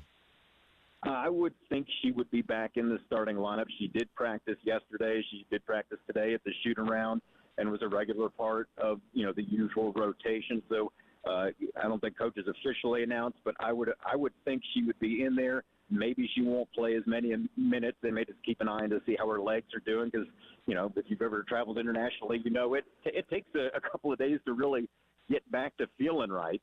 But I without hearing anything official from Coach, I would expect that it'll go back to the other lineup. I think the one thing that was really refreshing, Coach said it in her call-in show earlier this week, where she said Ashlyn Watkins is okay coming off the bench right now. If that's what happens, she said she wants to be the 6th Woman of the Year in the SEC. She wants to get that award, which I think is pretty cool with somebody, who's happy coming off the bench because she knows she's getting a lot of minutes anyway. Yeah, that is cool. That's knowing and appreciating a role, and that's something that Dawn was talking about the other day, Brad. And I'll kind of close it out with that. This again, as this team enters the stretch run, it gets more difficult. The target always gets bigger once the national tournament begins, especially. So, you see it firsthand as well. The appreciation and understanding for who has to do what every day. Yeah, and it's just neat especially this year when you have a group of kids who are all new to starting roles for the most part, and there has been that unselfishness and the fact that they all genuinely just want to win, and they all cheer for each other. And again, this is a day where a lot of kids would be, if they're not starting, they're saying I'm out of here. But they've all bought in and they're all doing their part and doing it well. So it's really neat to see. It's kind of, you hate to say it, but it's kind of a throwback, maybe just to a few years ago, but that's what it is. So, kudos, good on all of them that they kind of get the whole team concept and have all bought into the thing that's really fun, and that's winning. Good stuff as always, sir. Remind all of you, you'll hear Brad's pregame show on 1320 a.m. at 6:30, and then 7 o'clock straight into the ball game after Carolina calls tonight. So a busy evening of basketball here on the station. Safe travels back home. Have a good call tonight, and we'll talk to you soon. Appreciate you. Thanks, guys. Appreciate it. Have a good day. That is Brad Muller, SC Brad 92, if you'd like to follow along on the Twitters. It is interesting where UT women's basketball is. And you and I kind of gave each other a little glance there. Kelly Harper's a nice lady. She was a great player. But you are loaded with talent. And has massively underachieved in her years coaching there. I mean, you never want to see something like that happen, nor are we saying it will or should. But, when you can't point to something else, that's what gets pointed to most often. And, she's had some good years, but that's not the expectation there. Yeah, good years will never be the expectation there. No. Yeah, it would take 20 years of not being good, 30 years. Before the expectation changed, and you really shouldn't change it. That's the OG, right? Yeah, in a lot of people's minds. Gamecock baseball rotation set for the weekend. We'll tell you who starts and when as the postgame show continues.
11 minutes in front of 5 o'clock on this Thursday afternoon. Welcome back in.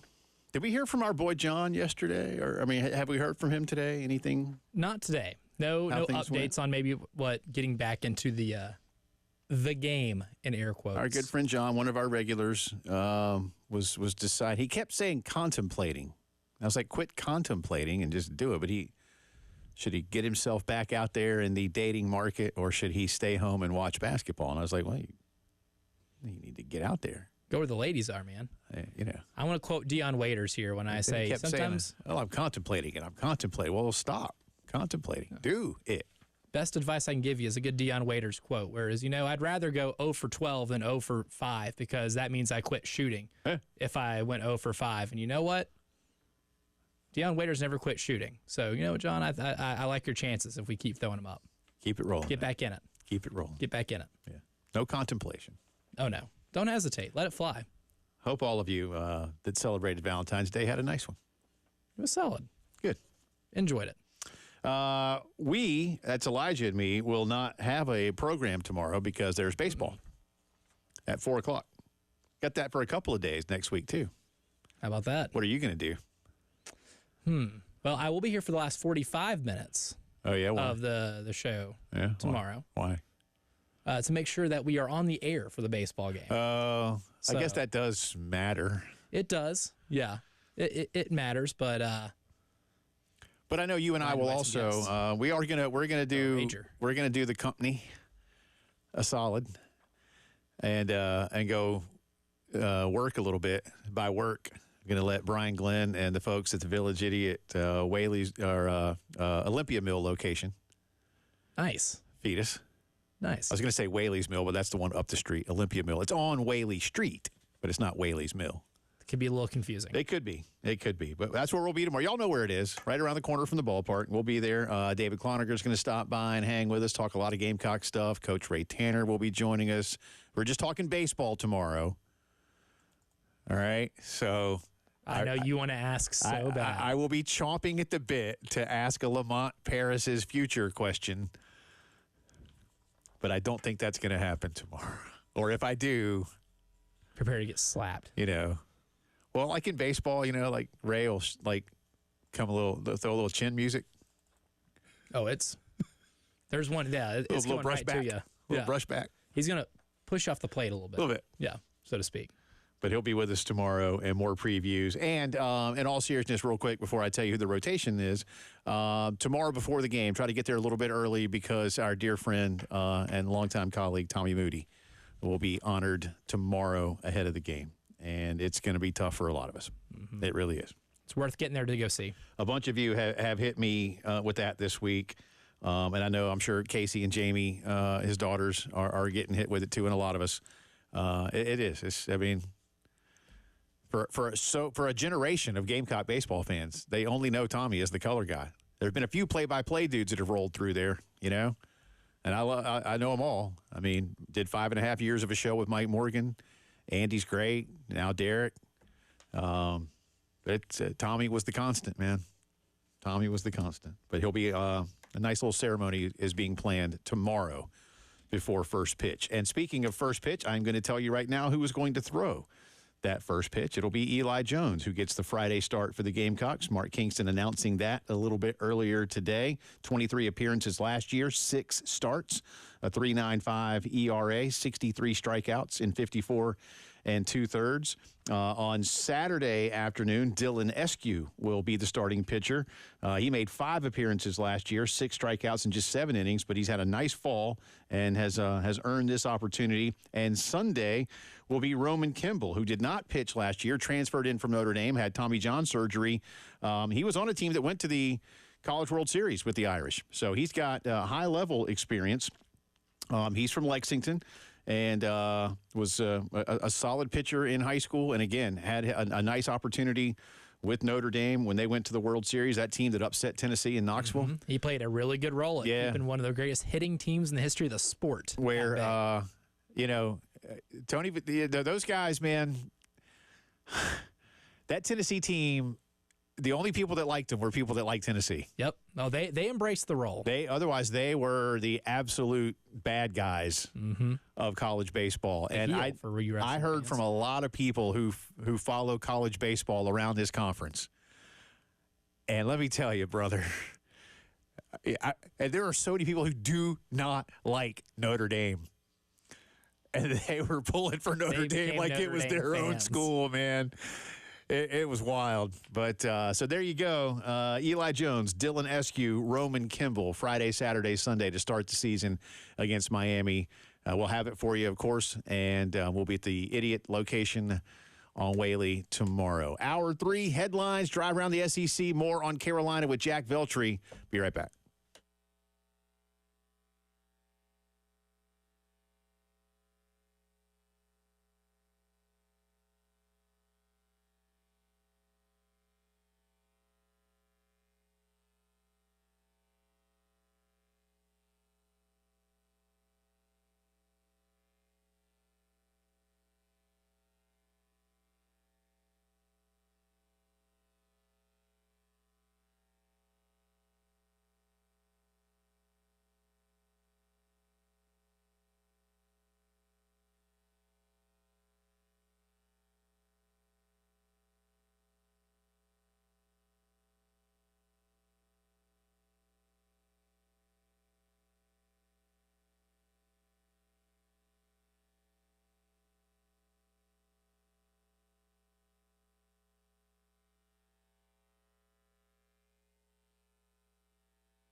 From the WIS Traffic Studios, I'm Elijah Campbell with a few accidents to report to you. Might be causing some delays on the roadways this afternoon. We'll start here in Richland County, rather. I don't even know where I'm at.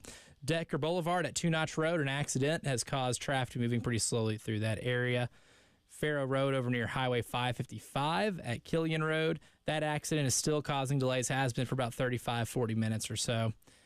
Another one, Lincoln Street at Gervais Street. That one's been causing traffic to move pretty slowly for about half an hour in Lexington County on Pilgrim Church Road at Catawba Trail, Pleasant View Drive at Old Orangeburg Road.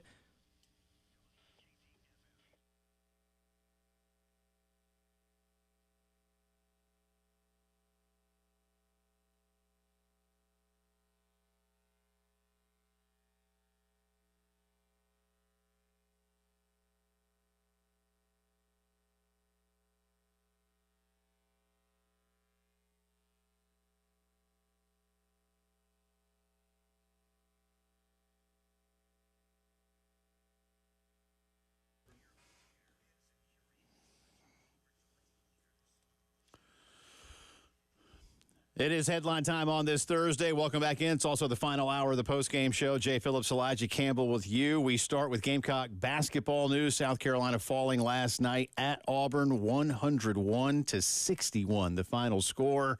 The Gamecocks just never really in this ball game. A couple of stretches here or there where they played all right, but Auburn was absolutely on fire. Many of you may not have watched the entire basketball game for a variety of reasons. A Valentine date, or you just saw the score and said, oh, okay. Auburn, this was a lot about Auburn last night on both ends of the floor. And the Gamecocks didn't have it for a variety of reasons. I think Elijah made a great point earlier about just how the matchup that Bruce Pearl's athletes presented South Carolina was just too problematic from start to finish. That's certainly what I looked at. I texted Elijah during the game as well and said that the Gamecocks reverted to the things that happened to them in Alabama. Really, the only two games, again, somewhat coincidentally, where I just think South Carolina didn't look like what Lamont wants them to look like, were against the Tide and the Tigers, not distributing the basketball. And last night, they just didn't, for a team that loves to get assists and loves to move. And you made a great point. Auburn didn't let them. They clogged those lanes up and didn't allow South Carolina. I mean, as you said, this was a game won in large part on the scout, followed by the fact, and perhaps most importantly, Elijah, that Auburn, again, an excellent team that just won their 20th game, might have played one of their 2 or 3 best games of the season. Oh, yeah. And a lot of that was Auburn playing really, really well. And we laid out the case of why they played really well. I will say that Auburn does a lot of things that we pointed out that makes South Carolina uncomfortable. Gamecocks love giving the 3-pointers from the inside out, and the Tigers did a great job of not just denying passing lanes on the perimeter. They didn't let South Carolina get the ball inside easy at all, and that's where they generate a lot of those clean 3-point looks. Them maybe shooting the ball on a normal night wouldn't be cause for alarm. I do say the 3 for 15 from 3 was not coincidental. Right, and that was harsh. I mean, the Gamecocks shot less than 35% overall from the floor last night. Listen, they got to the line a lot last night, which had not been the case at all. They were excellent from the line, I thought. They did do a really good job because they know how eager Auburn is to block shots. Those dudes love taking your shot and throwing it to the back of the arena. And then I thought that one part to me was also part of the scout for South Carolina. Hey, get fouled, because I think in the last couple of games, like Carolina made 22 foul shots. I think in the last couple of games Carolina's played, I don't know if 22 combined foul shots were taken by both teams. No. Oh, no, absolutely not. So that was a departure from what we had been seeing of late. South Carolina is one of the towards the bottom in terms of free throw rate when it comes to conference play. They're 11th in the SEC in offensive free throw rate. Auburn is 12th defensively in free throw rate. They do a really good job of letting other teams draw fouls to get them to the line. So I thought they exploited something that they thought they could generate offense from. I can't speak today, man. But it just wasn't enough. When you give up 101 points and they shoot 12 for 20 from 3 with 9 of those coming from their power forward and center, it's going to be one of those nights that even if you did execute more plays on the offensive end, you're still losing by double. Everything was just going down. I mean, Auburn shot 61% overall, as you mentioned, 60% from 3, 90% from the line. It was just an extraordinary night. Auburn just wasn't missing. I kept thinking, like, man, they're not missing. And then when I looked at the numbers, I was like, no, they're really not. Again, South Carolina only 5 assisted buckets last night. Each team had 29 rebounds, but I don't know how much that matters at this point in time. Auburn was just in complete control. Cut 13, please, Elijah. Coach Lamont Paris, after the ball game, was asked what this has done to his ball club. No question, right? And like at the end of the day, you go on the road to a place like this. They've only lost 2 games in the last how many ever in here, and you're in a battle, and you've won 7 in a row. Like, the odds are probably against you, right? To do another one, to get another one at some point, it's going to end. And so, you know, I am glad about this, though, that we played how we played, and they played great on the same day. It would have been harder for me, I think, if we would have walked out of here and there were 3-4 mistakes we made that really cost us, and you give an offensive rebound at the end of the game and you lose. That one's a hard one. This one, yeah, we'll get on to the next thing. That's basically what he's saying there, like a lot of us think of in sports. Sometimes when you're just getting your butt kicked, you do. You chalk it up to a night that wasn't your night, and you move on relative to the ones that punch you in the gut. You know, he's probably right about that. I don't think this is overly harmful as long as it doesn't beat you again. Yeah, exactly. I mean, very few teams in the history of college basketball or the NBA will have percentage shooting splits of 60, 60, 90. Right. I think that might be a physical impossibility in the sport if you take more than 15 threes. And Auburn took 20, made 60% of them, and also made 60% of their twos and 90% of the free throws. Gamecocks back at it Saturday afternoon over at CLA. They'll take on LSU at 3:30. We'll have that one for you starting at 3 o'clock. Football news, and it's big if you haven't heard this yet today. Sean Elliott is back on the Gamecock football staff after leading Georgia State's program for the last 7 seasons as their head coach. He is resigning that position to come back. He will be South Carolina's tight end coach / run game coordinator. That contract will be getting full approval tomorrow from the Board of Trustees. Well, let's put it this way. There is a scheduled you have to do a 24-hour notice of a Board of Trustees meeting at a public institution. And so they put that out this morning, and there's only one agenda item, and it is the approval of an athletics contract. Now, you know, some Gamecock fans will go, oh, Lamont's extension perhaps? Well, I don't think so this time. A for effort. But it's coming. But Coach Elliott has put out a statement. This was not a professional move, but a personal move. We've made it work for 7 years with my family still living in Columbia, and I even thought about not coaching this year. I had promised my daughter that I would be there for her senior year of high school, and when this opportunity came up to go back to South Carolina and coach again, it was something I couldn't pass up. I've always loved South Carolina. I think this is a fantastic hire for Shane Beamer. I know last week there was angst and anger from a lot of people around the fan base about losing Justin Stepp, who, again, left of his own accord. I need to make that abundantly clear. But for a replacement, I don't know how you really could have done a whole lot better. You get someone who already knows the program, who, like Justin, is from here. I think that was one of the things that we heard a lot of people say. Well, you know, he's from here. All right, well, so Sean. Again, Justin's from about 30 minutes west, and Sean is from about 30 minutes east. So there's that. And neither one of them played football here. They both played in the Southern Conference. App State was in the SoCon back then. They're not anymore, I realize, but they were then. Formerly a great football conference, the SoCon. Yeah, it was, man. And of course, Justin played at Furman. So there's that.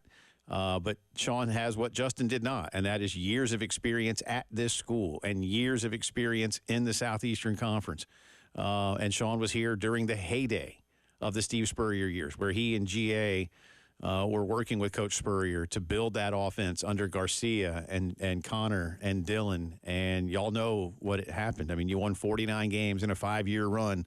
Sean was part of all of that, coaching offensive line and co-offensive coordinator, interim head coach when Steve left. So, and now he's been a head coach. And Elijah made a great point earlier that I didn't even think about, and I'm not sure how many he had. He's been in the Sun Belt Conference at Georgia State where he's been successful. They've won 4 bowl games while he's been there.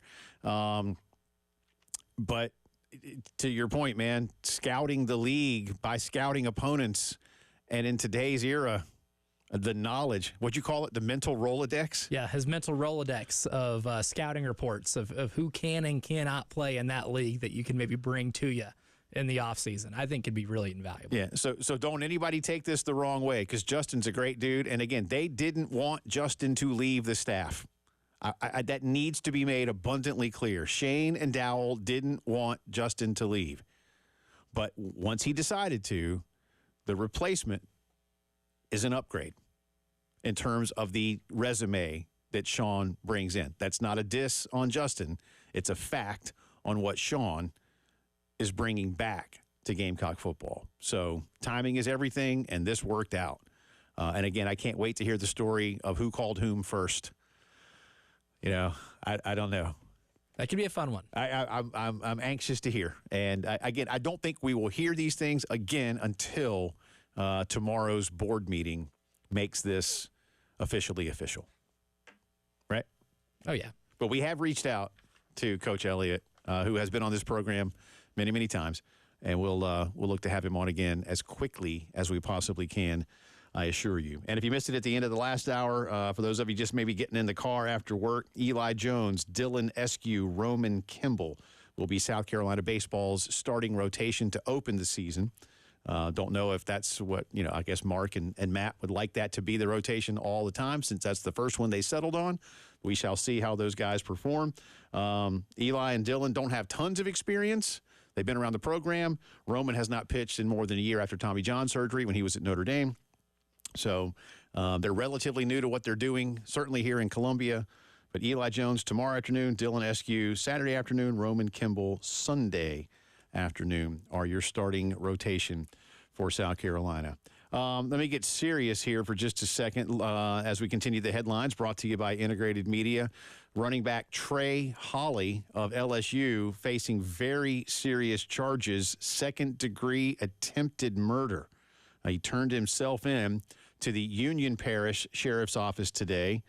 It's one of 3 felony charges that he is facing tied to a shooting last week in the town of Farmerville, Louisiana.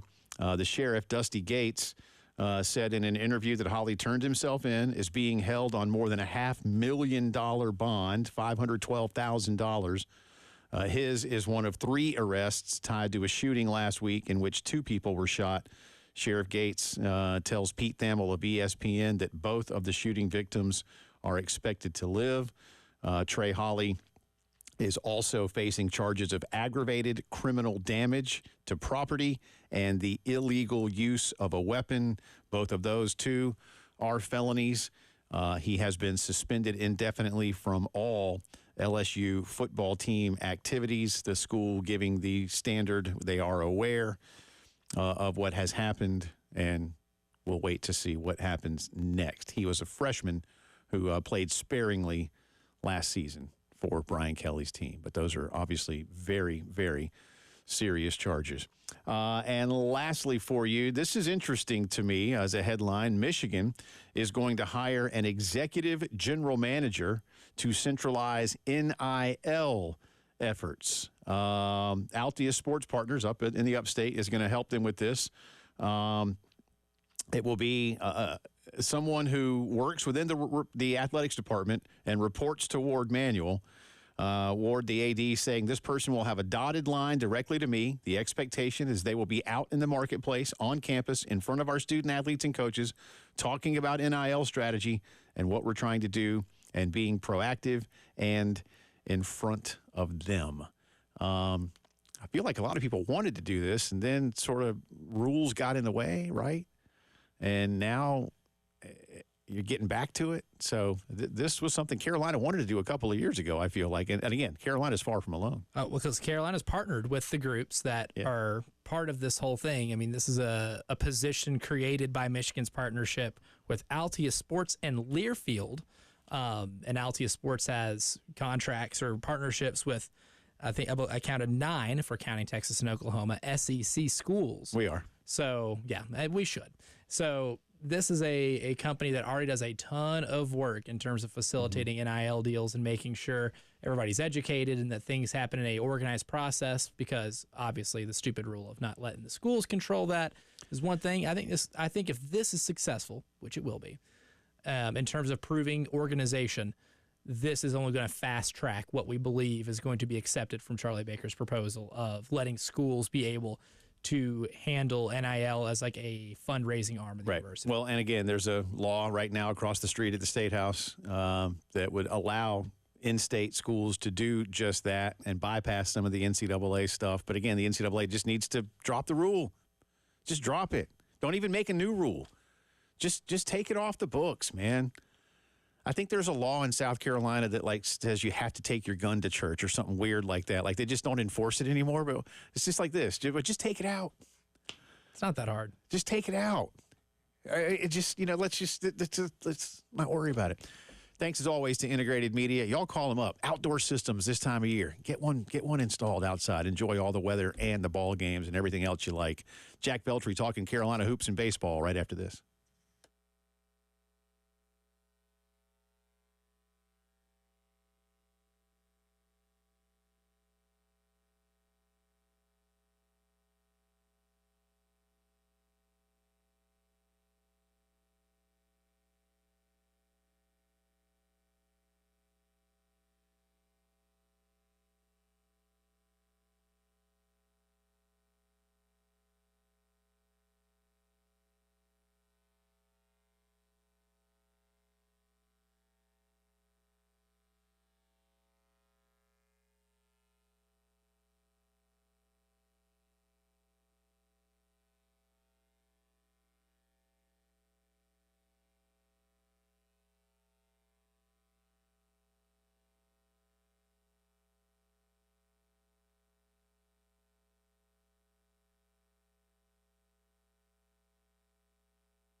Time to talk a little Carolina hoops and baseball with our good friend Jack Veltri, who is back from Auburn last night. We'll get him in and out quick. He's got other things to go do. I don't know if it's a hot date or, anything else. I wasn't told. It is after Valentine's Day. It is.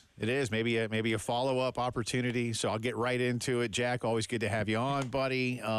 First question, what was in Auburn's Gatorade last night, and did you drink any of it before you came home? It's funny you asked that because I was talking to someone last night, and I'm like, I want whatever these guys are drinking because they were just insane last night. It was just one of those games where it's like everything was going right for one team, which was Auburn, and then everything South Carolina tried doing just wasn't good enough. And it's not like South Carolina played a particularly poor game. I think they had a good game plan going into it. It's just everything Auburn touched turned to gold, and it was impossible to stop them most of the night. When you look at what Carolina did right, what can they take positively from it? Elijah and I talked about the fact that they did find a way to use some of Auburn's aggressiveness on defense against them to get to the line 28 times. We were joking. I don't know if there were 22 combined foul shots, which is what they made last night, Jack. 22 combined in the last game Carolina played, including their opponents. So that was clearly something different. Yeah. I think the vibe I got after the game was that, okay, it's one loss. Sure, you lost by 40 points, but at the same time, I think it's really hard to beat a team when Auburn's shooting 61% from the field and 60% from three. Again, it was just crazy shots they were taking. South Carolina, I think, defended pretty well from, beyond the three-point line. But Auburn just hit everything. It was insane. And then even when they were driving to the rim, it was just they were hitting these crazy layups and stuff. So I think the thing that I take away is that, look, it's one loss. It's not the end of the world. You're still 21-4. You're right in the mix to be, the top seed in the SEC come next month when you're in the SEC tournament, or at maybe even just top four seed in general. Mm-hmm. But I think what they've learned is that, okay, you look back at the Alabama game. That was something that kept getting referenced last night. How did they respond after that? They went on to win 8 of their next 9 games, I believe. They got walloped that game against Alabama. So there is no doubt that they can go out there and do it again. It's just coming down to tweaking some of the things that kind of went wrong last night. And, of course, one element of that game was the atmosphere at Auburn. Neville Arena, I feel like, is slowly becoming one of the harder places to play in all of college basketball. You got to be there and really experience it, but what was your kind of takeaway from that type of college basketball environment, which for a lot of people is slowly creeping up lists in terms of toughest places to play? There were some people I saw saying that, if March Madness were held at Neville Arena, Auburn would win the national championship. I fully agree. I think Neville Arena is insanely hard to play at. There is a reason Auburn, I believe, hasn't lost a game at home yet this year. And I think, if my math is correct, they've lost either 2 or 3 games over the last 3 years at home, which is absolutely bonkers. There are a lot of tough places to play in the SEC. I think South Carolina's done a really good job at handling these tough road environments that they've had to go into this year. But there is just something different about Auburn. I can't put my finger on it, but maybe I don't know what it is. It's just something about it just screamed that it was going to be a really tough night for the Gamecocks. Jack Veltri with us here on the beat for Gamecock Central. He was in Auburn last night as Carolina falls 101-61 to the Tigers. Give us a little body language report on this, Jack. And I ask it almost from a perspective of the ability to shake it off and get to LSU on Saturday. But how do you think this game last night affected the guys in real time? Okay. There's 2 sides of the coin here, right? I think during the game, you see Michi Johnson getting kind of I don't know what the right word is. He gets a little adamant, a little riled up after a senseless foul by Auburn in the final few minutes. And that kind of, stirred the pot a little bit. There were definitely some moments of frustration. I mean, look, no one likes losing. It's definitely, I can imagine it sucks to lose by 40 points. So it's definitely going to ruffle some feathers there. And when you're doing it on the road with a hostile environment, you got all the students from Auburn just probably calling you names and trying to, jeer you and all that. That said, after the game, I think they realized, okay, we lost this game. It didn't seem like there was any frustrations boiling over in the locker room or anything. They know they lost. They know it sucks, and they know that they got a game on Saturday that they have to win. And again, they referenced that Alabama game as, okay, we've been here before, right? We lost to Alabama by 27 points back in January. Look what we did after that. I think they know that they can do it, and they have the veterans in the locker room to kind of guide the younger guys that haven't really been here before through the tough times. And I think they're going to be better because of it. You have guys like BJ Mack, Miles Studi, Michi, guys like that have been there, seen what it's like to lose, and now that you're winning, I think it's really important to have those guys that you can help weather the storm. One of the biggest takeaways I got from last night, too, Jack, was South Carolina had one bench point, and that came from a Stephen Clark free throw in a 41-point game in the final minute. Wow. What do you think, I guess, South Carolina lacked, even outside of scoring, just from their bench players, and how, I guess, can they be able to get back into that groove when they come back home and be able to help out the starting five? So one thing I definitely noticed was one thing they've done really well this year is playing well inside the paint, in my opinion. Guys like Colin Murray-Boyles and BJ Mack and other big guys really doing their thing in the paint and showing their dominance. Last night, it wasn't that they played particularly bad in the paint because, Colin Murray-Boyles, I think, had a great game. But there were some easy shots they were missing on the inside, like really close rim shots that most of the time they're hitting. And for some reason, they were just not going in. And I think that's a good point you brought up with the bench, because one thing we know about the South Carolina team is that I think they're extremely deep. They have a lot of guys, and I think that's kind of been the thing they've said all year, is that, they could throw anyone in the game and they're going to be able to go out there and score. When you only have one bench point, that really doesn't back it up. So I think, and it wasn't even just the bench, some guys in the starting lineup, like Talon Cooper, and just a few others just didn't have great nights. And it's tough to win when you're shooting, I believe, 34% from the field compared to 60%.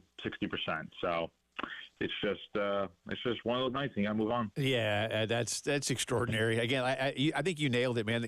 Carolina was defending them pretty well.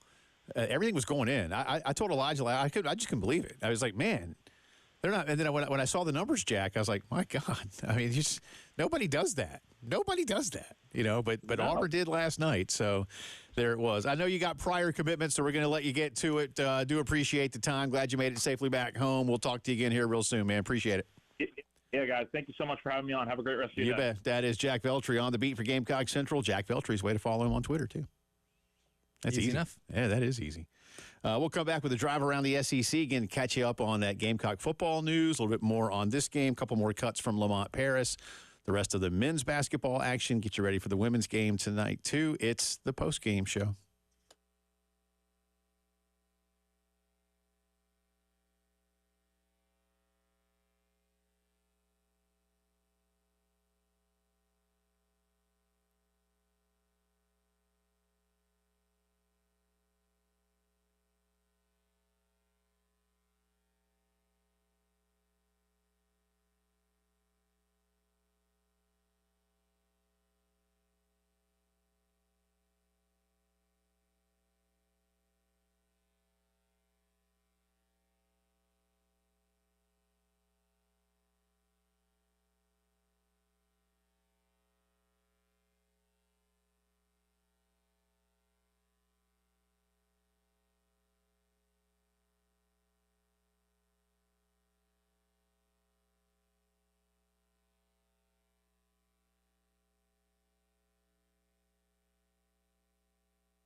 From the WIS Traffic Studios, I'm Elijah Campbell with a couple of accidents to report to you that might be causing some delays on the roadways this afternoon. We'll start in Richland County. An accident reported at Blythewood Road near I-77. That one's recently been reported to be causing some traffic backup. Got a couple others here in Columbia as well, starting on Highway 1 at Augusta Road near Taylor Street and Forest Drive. That accident has recently been reported. And another one on the interstate here, I-20 eastbound before Clemson Road exit 80. And another one on I-26 westbound over the I-20 exit 107B. And then in Lexington County, an accident has been reported at Highway 60 at St. Andrews Road.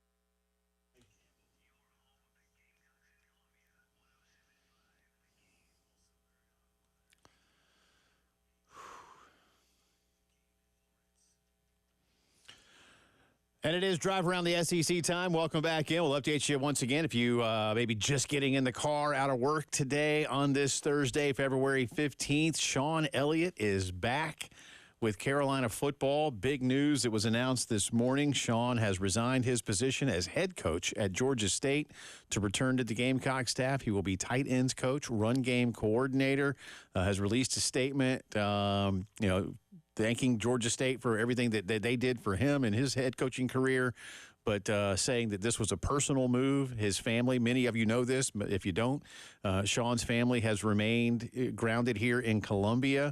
And again, unlike I saw somebody say he commutes 200 miles every day. No, he does not go 400 miles a day.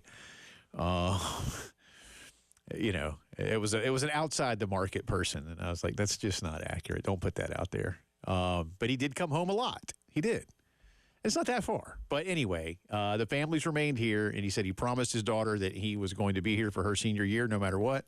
And then suddenly this opened up when Justin Stepp decided to leave last week. And here we are. So a really, really, in my opinion, terrific hire for Shane Beamer to fill that void.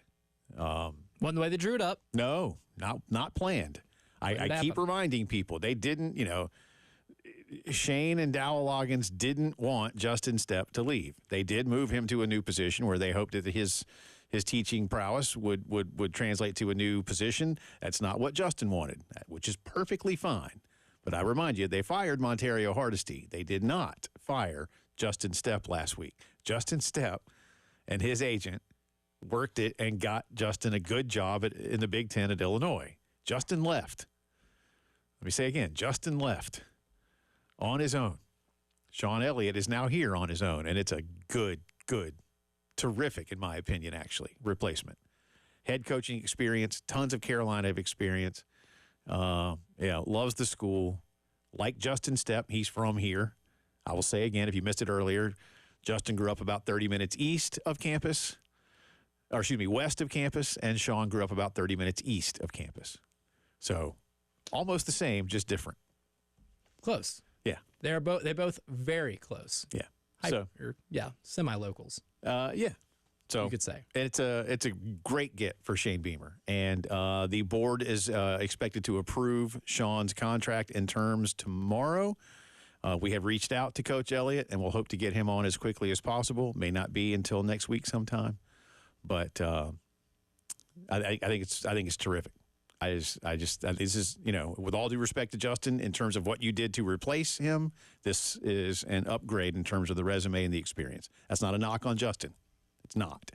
It's just that's a tip of the cap to what Sean is, and for Shane and Dowell to bring him in. Timing is everything, man. I say that all the time, and I've said it probably like 3 or 4 times today. I'll say it again. Timing is everything, and this is a good get for Carolina football. Basketball wasn't so good last night. Again, the Gamecocks falling at Auburn by 40 points, 101-61. Gamecocks back at it on Saturday afternoon, a 3:30 tip-off over at Colonial Life Arena.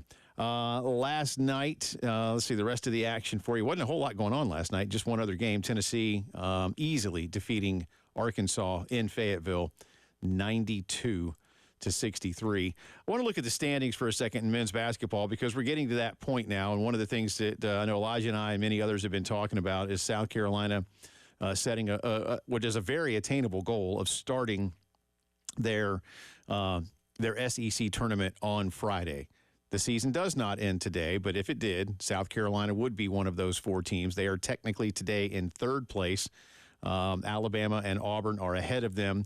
South Carolina's at 9-3. So is Auburn. Bama at 9-2. The Tide and the Tigers both have the only matchup of the season head-to-head against the Gamecocks. Carolina will either sweep Tennessee or split with Tennessee, who is right behind them at this point. But Florida coming in soon. They are 7-4, as is Kentucky. Again, the Gamecocks own the tiebreak with the Wildcats. Carolina will be traveling soon to both Ole Miss and Texas A&M, who are right behind Kentucky. A&M at 6-5 to Ole Miss is 5-6. That's also what Mississippi State is, who the Gamecocks have beaten. They've beaten the Rebels. So again, you'll either sweep them or split with them, Elijah. You'll have the one-off with Texas A&M. The Gamecocks are in excellent shape despite last night. Whether you lose by 1, by 40, by 100, it's just the one loss. You do need to shake it off. You do know why you got beat as badly as you did, and it wasn't all. I know a lot of fans, not just Carolina basketball fans, and a lot of fans in sports, football, basketball, baseball, high school, college, pro. What did my team do wrong? It was all about my team. And I get that. That's where we first want to place it. And there were some things Carolina could have done better last night. But again, if you watch the game, and I'm sure many of you did, Auburn was on fire. I just, it's not, I can't say. I've never seen that before. It's rare that you see a team play that well. 60-60-90. That is the percentages from the field, from the three-point line, and the free throw line. To give you an idea of even like an individual good shooting performance, there's only a handful of NBA players that finished a full year at 50, 40, 90, and that's considered a MVP caliber shooting season. If you have it, I think Steph Curry is him and Steve Nash are one of the only two to do that for multiple seasons, to have 50, 40, 90 seasons. So to go 60, 60, 90 in a game in which you also got 10 steals and blocked 6 shots, it's pretty remarkable. That is a remarkable feat. Just, and as Lamont said in his postgame last night, they played great. We didn't, and that's why you lose by 40 points. Let's get one more if we can here real quick. What did I want to have? Oh, no, I wanted to get to Dawn Staley. Never mind. Sorry. Live radio here. That's an audible. Yeah, tonight. No, yeah, my bad. We already played the one I wanted to play. Tonight, Carolina will be at Tennessee. We'll have something for that in a second. That comes up at 7 o'clock here on the station. Ole Miss at Florida, Kentucky at Auburn, Vanderbilt at Texas A&M. And on that note, cut 2 here, please. Dawn Staley tonight. Camila Cardoso comes back. We had Brad Muller on the program earlier. I asked Brad, what did Carolina learn about itself with Camila's absence with the Brazilian national team? This is sort of the same kind of thing. Dawn Staley talking about how versatile her team can be. I thought we were pretty versatile. Yeah. I thought that our bigs would step up. I knew that. I thought we handled it well defensively. We looked like a totally different team because we were able to play a little bit quicker. Offensively, we could play a little bit quicker and more agile. It's not that Camila is unable to do that. It's just a different style. When you're able to have as much, versatility, it helps on every phase of the game. So tonight, again, if you want to hear all of Brad's pregame, 6:30 on our AM station here in Columbia, 1320. And otherwise, the tip-off, 7 o'clock, right after Carolina calls with Derek Scott and Coach Lamont Paris. And that is today's Drive Around the SEC, brought to you by Herndon Chevrolet, your hometown Chevy dealer. Stop by the showroom, see why Herndon makes you smile. 2 things on the other side. One, an interesting reason to push back the start of a game. I got to tell you, I've been around a while. Never heard this one before. And on top of that, our boy John says he is back in the game. We'll give you an update as the post-game show continues.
Welcome back in.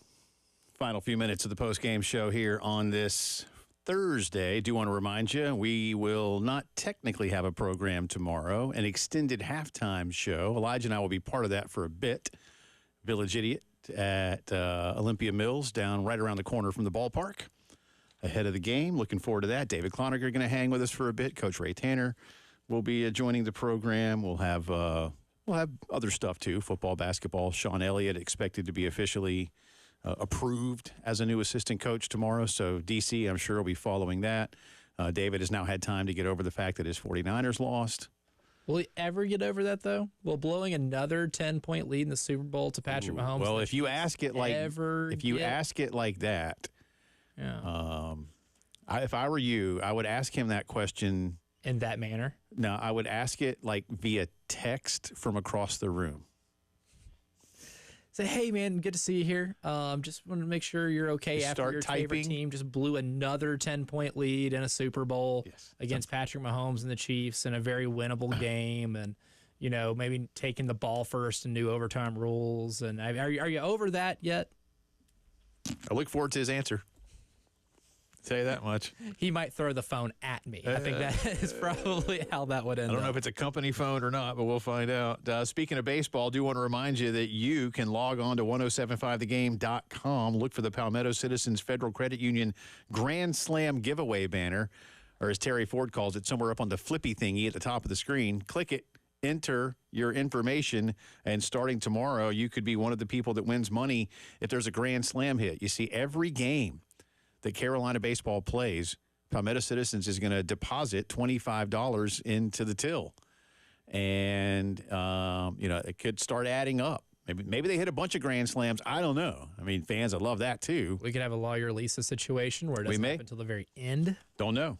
But the only way to win that money is to register. So check that out. Speaking of baseball and opening days, this is I've never heard this in my entire life. The Cleveland Guardians are going to be hosting the Chicago White Sox on April 8th. They typically like to start their home openers at 4 o'clock in the afternoon. They have announced that they will be delaying that. Why, you may ask? The Guardians are doing this because there is a total solar eclipse that will be going across northeast Ohio.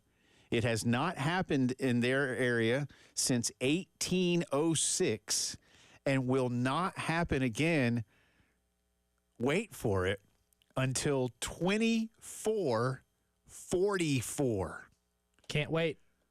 400 years from now, man. They will open the gates early. You can watch the eclipse from the ballpark. That's kind of cool. We had that, eclipse here a few years ago. It was amazing, man. We did a big show down at the fairgrounds. It was great. It really was. So that's cool. But I've never heard of a ballpark doing this and delaying the game because of a total eclipse of the sun, not a total eclipse of the heart. I was going to say we haven't had that since 1982. And I did it on purpose, leads me in to our boy John, who got himself back out there. I don't know which app he was using, but our regular guy, John, hit us yesterday with a question on should he get himself back out there in the dating scene. Apparently he had been friend-zoned, and that did not go well with him, which I can appreciate. I can. A lot of us have been can appreciate that. But he was contemplating on Valentine's Day as a single fella whether he should get himself back out. Now, I figured he was going to like some singles bar or some sort, or just a bar. I don't know. Are bars, do they have singles bars? And how do they know? Yeah, I don't know if it's as well advertised. Like as long as you don't have a wedding ring on, you can come in. Like, how's that work? Do you do a special knock at the door? Yeah, I don't know. Anyway, we didn't know if he was going to go do that. And then you guys were talking about some different apps that he might be able to use. And thank God I don't know anything about that. Yeah, you would have no idea how to work Hinge. I might know how to work it. I just don't want. Thank God I don't have to. You're not in the market. Yeah. Next month it'll be 27 years. I'm good at this point. Congrats. Thank you. John says 2 girls sent match requests to me overnight, making them wait until I get home. Not going to be overly anxious for a change. And follows it up with the last night's statement in all caps, "I'm back, ladies," with 3 exclamation points. So, John, I don't know where the line is on overly anxious with a dating app. Is it, a couple of hours, a couple of days? I mean, after a while, do the ladies get impatient? It varies. Where's the gray area there? Where's the line? I will say, so my current partner now, we have been dating for about 3 years. We met on Bumble, and she messaged me first. It's an app. Fumble, like football? Yeah, basically, yeah. How many of these are there? And do any of them just have a regular name? No, not supposed to have regular names because you wouldn't remember them if they had a regular name. Fumble. It doesn't seem like something that's going to get people. Okay. Yeah. Bumble. It could be bzz. Oh, Bumble. I thought you said fumble in my ear. I answered yes facetiously. Yeah. No, I really did. I thought you said fumble. Like I was like, that doesn't. Okay, Bumble. Fumble might be. I'm not sure that's any better, but okay. Fumble sounds like an app for recent divorcees. Which I think I have just had a brilliant money making idea in my mind, and I'm going to write that down. But we met on Bumble, and that's the app where the woman matches. You match, and the woman has to respond or start the conversation or message first. So she sent me a message. Where she goes, "Hey, I love the Killers T-shirt that you're wearing." But in that picture, that wasn't me wearing the Killers T-shirt. That was my brother. Oh. Who we look identical. We look very, very close alike. So he's also 8 feet tall. And yes, exactly. Yes. We are very tall fellas. Yeah. So I messaged her like, hey, nice to meet you. That's my brother. I can give you his number if you want. And she was so embarrassed. I didn't get a response from her for at least 2 days. So I was like, well, that's probably the end of that. But we ended up meeting up, and the rest is history. But yeah, that is sometimes it can be 2 days before you hear from somebody. It varies. Results vary. Is Bumble still a thing? Bzz, yep. Oh, it's a popular one. Okay. That one and Tinder, I would say, are the two most popular ones. Tinder, I've heard of. Yeah. And they like, because they make fun of that in commercials and stuff. Oh, absolutely. That I think might have been the trailblazing pioneer of dating apps, like on the phone. Is that like MySpace for dating apps? Kind of, yeah. Where it was the original. It's the OG. Okay. And it probably should get credit for that. All right. In terms of being on the phone. Gotcha. Well, John and everyone like you, we're pulling for you on the app or whatever else. Good luck. Keep shooting, baby. Yeah, but he's back, 0 for 5, ladies. You quit and you lost confidence. Go 0 for 15. He's back. Again, we're less than a year from the next Valentine's Day, so that'll be good. Thanks to Jack Veltri, Steve Eigenbrot, Brad Muller. We'll do it again tomorrow. See you.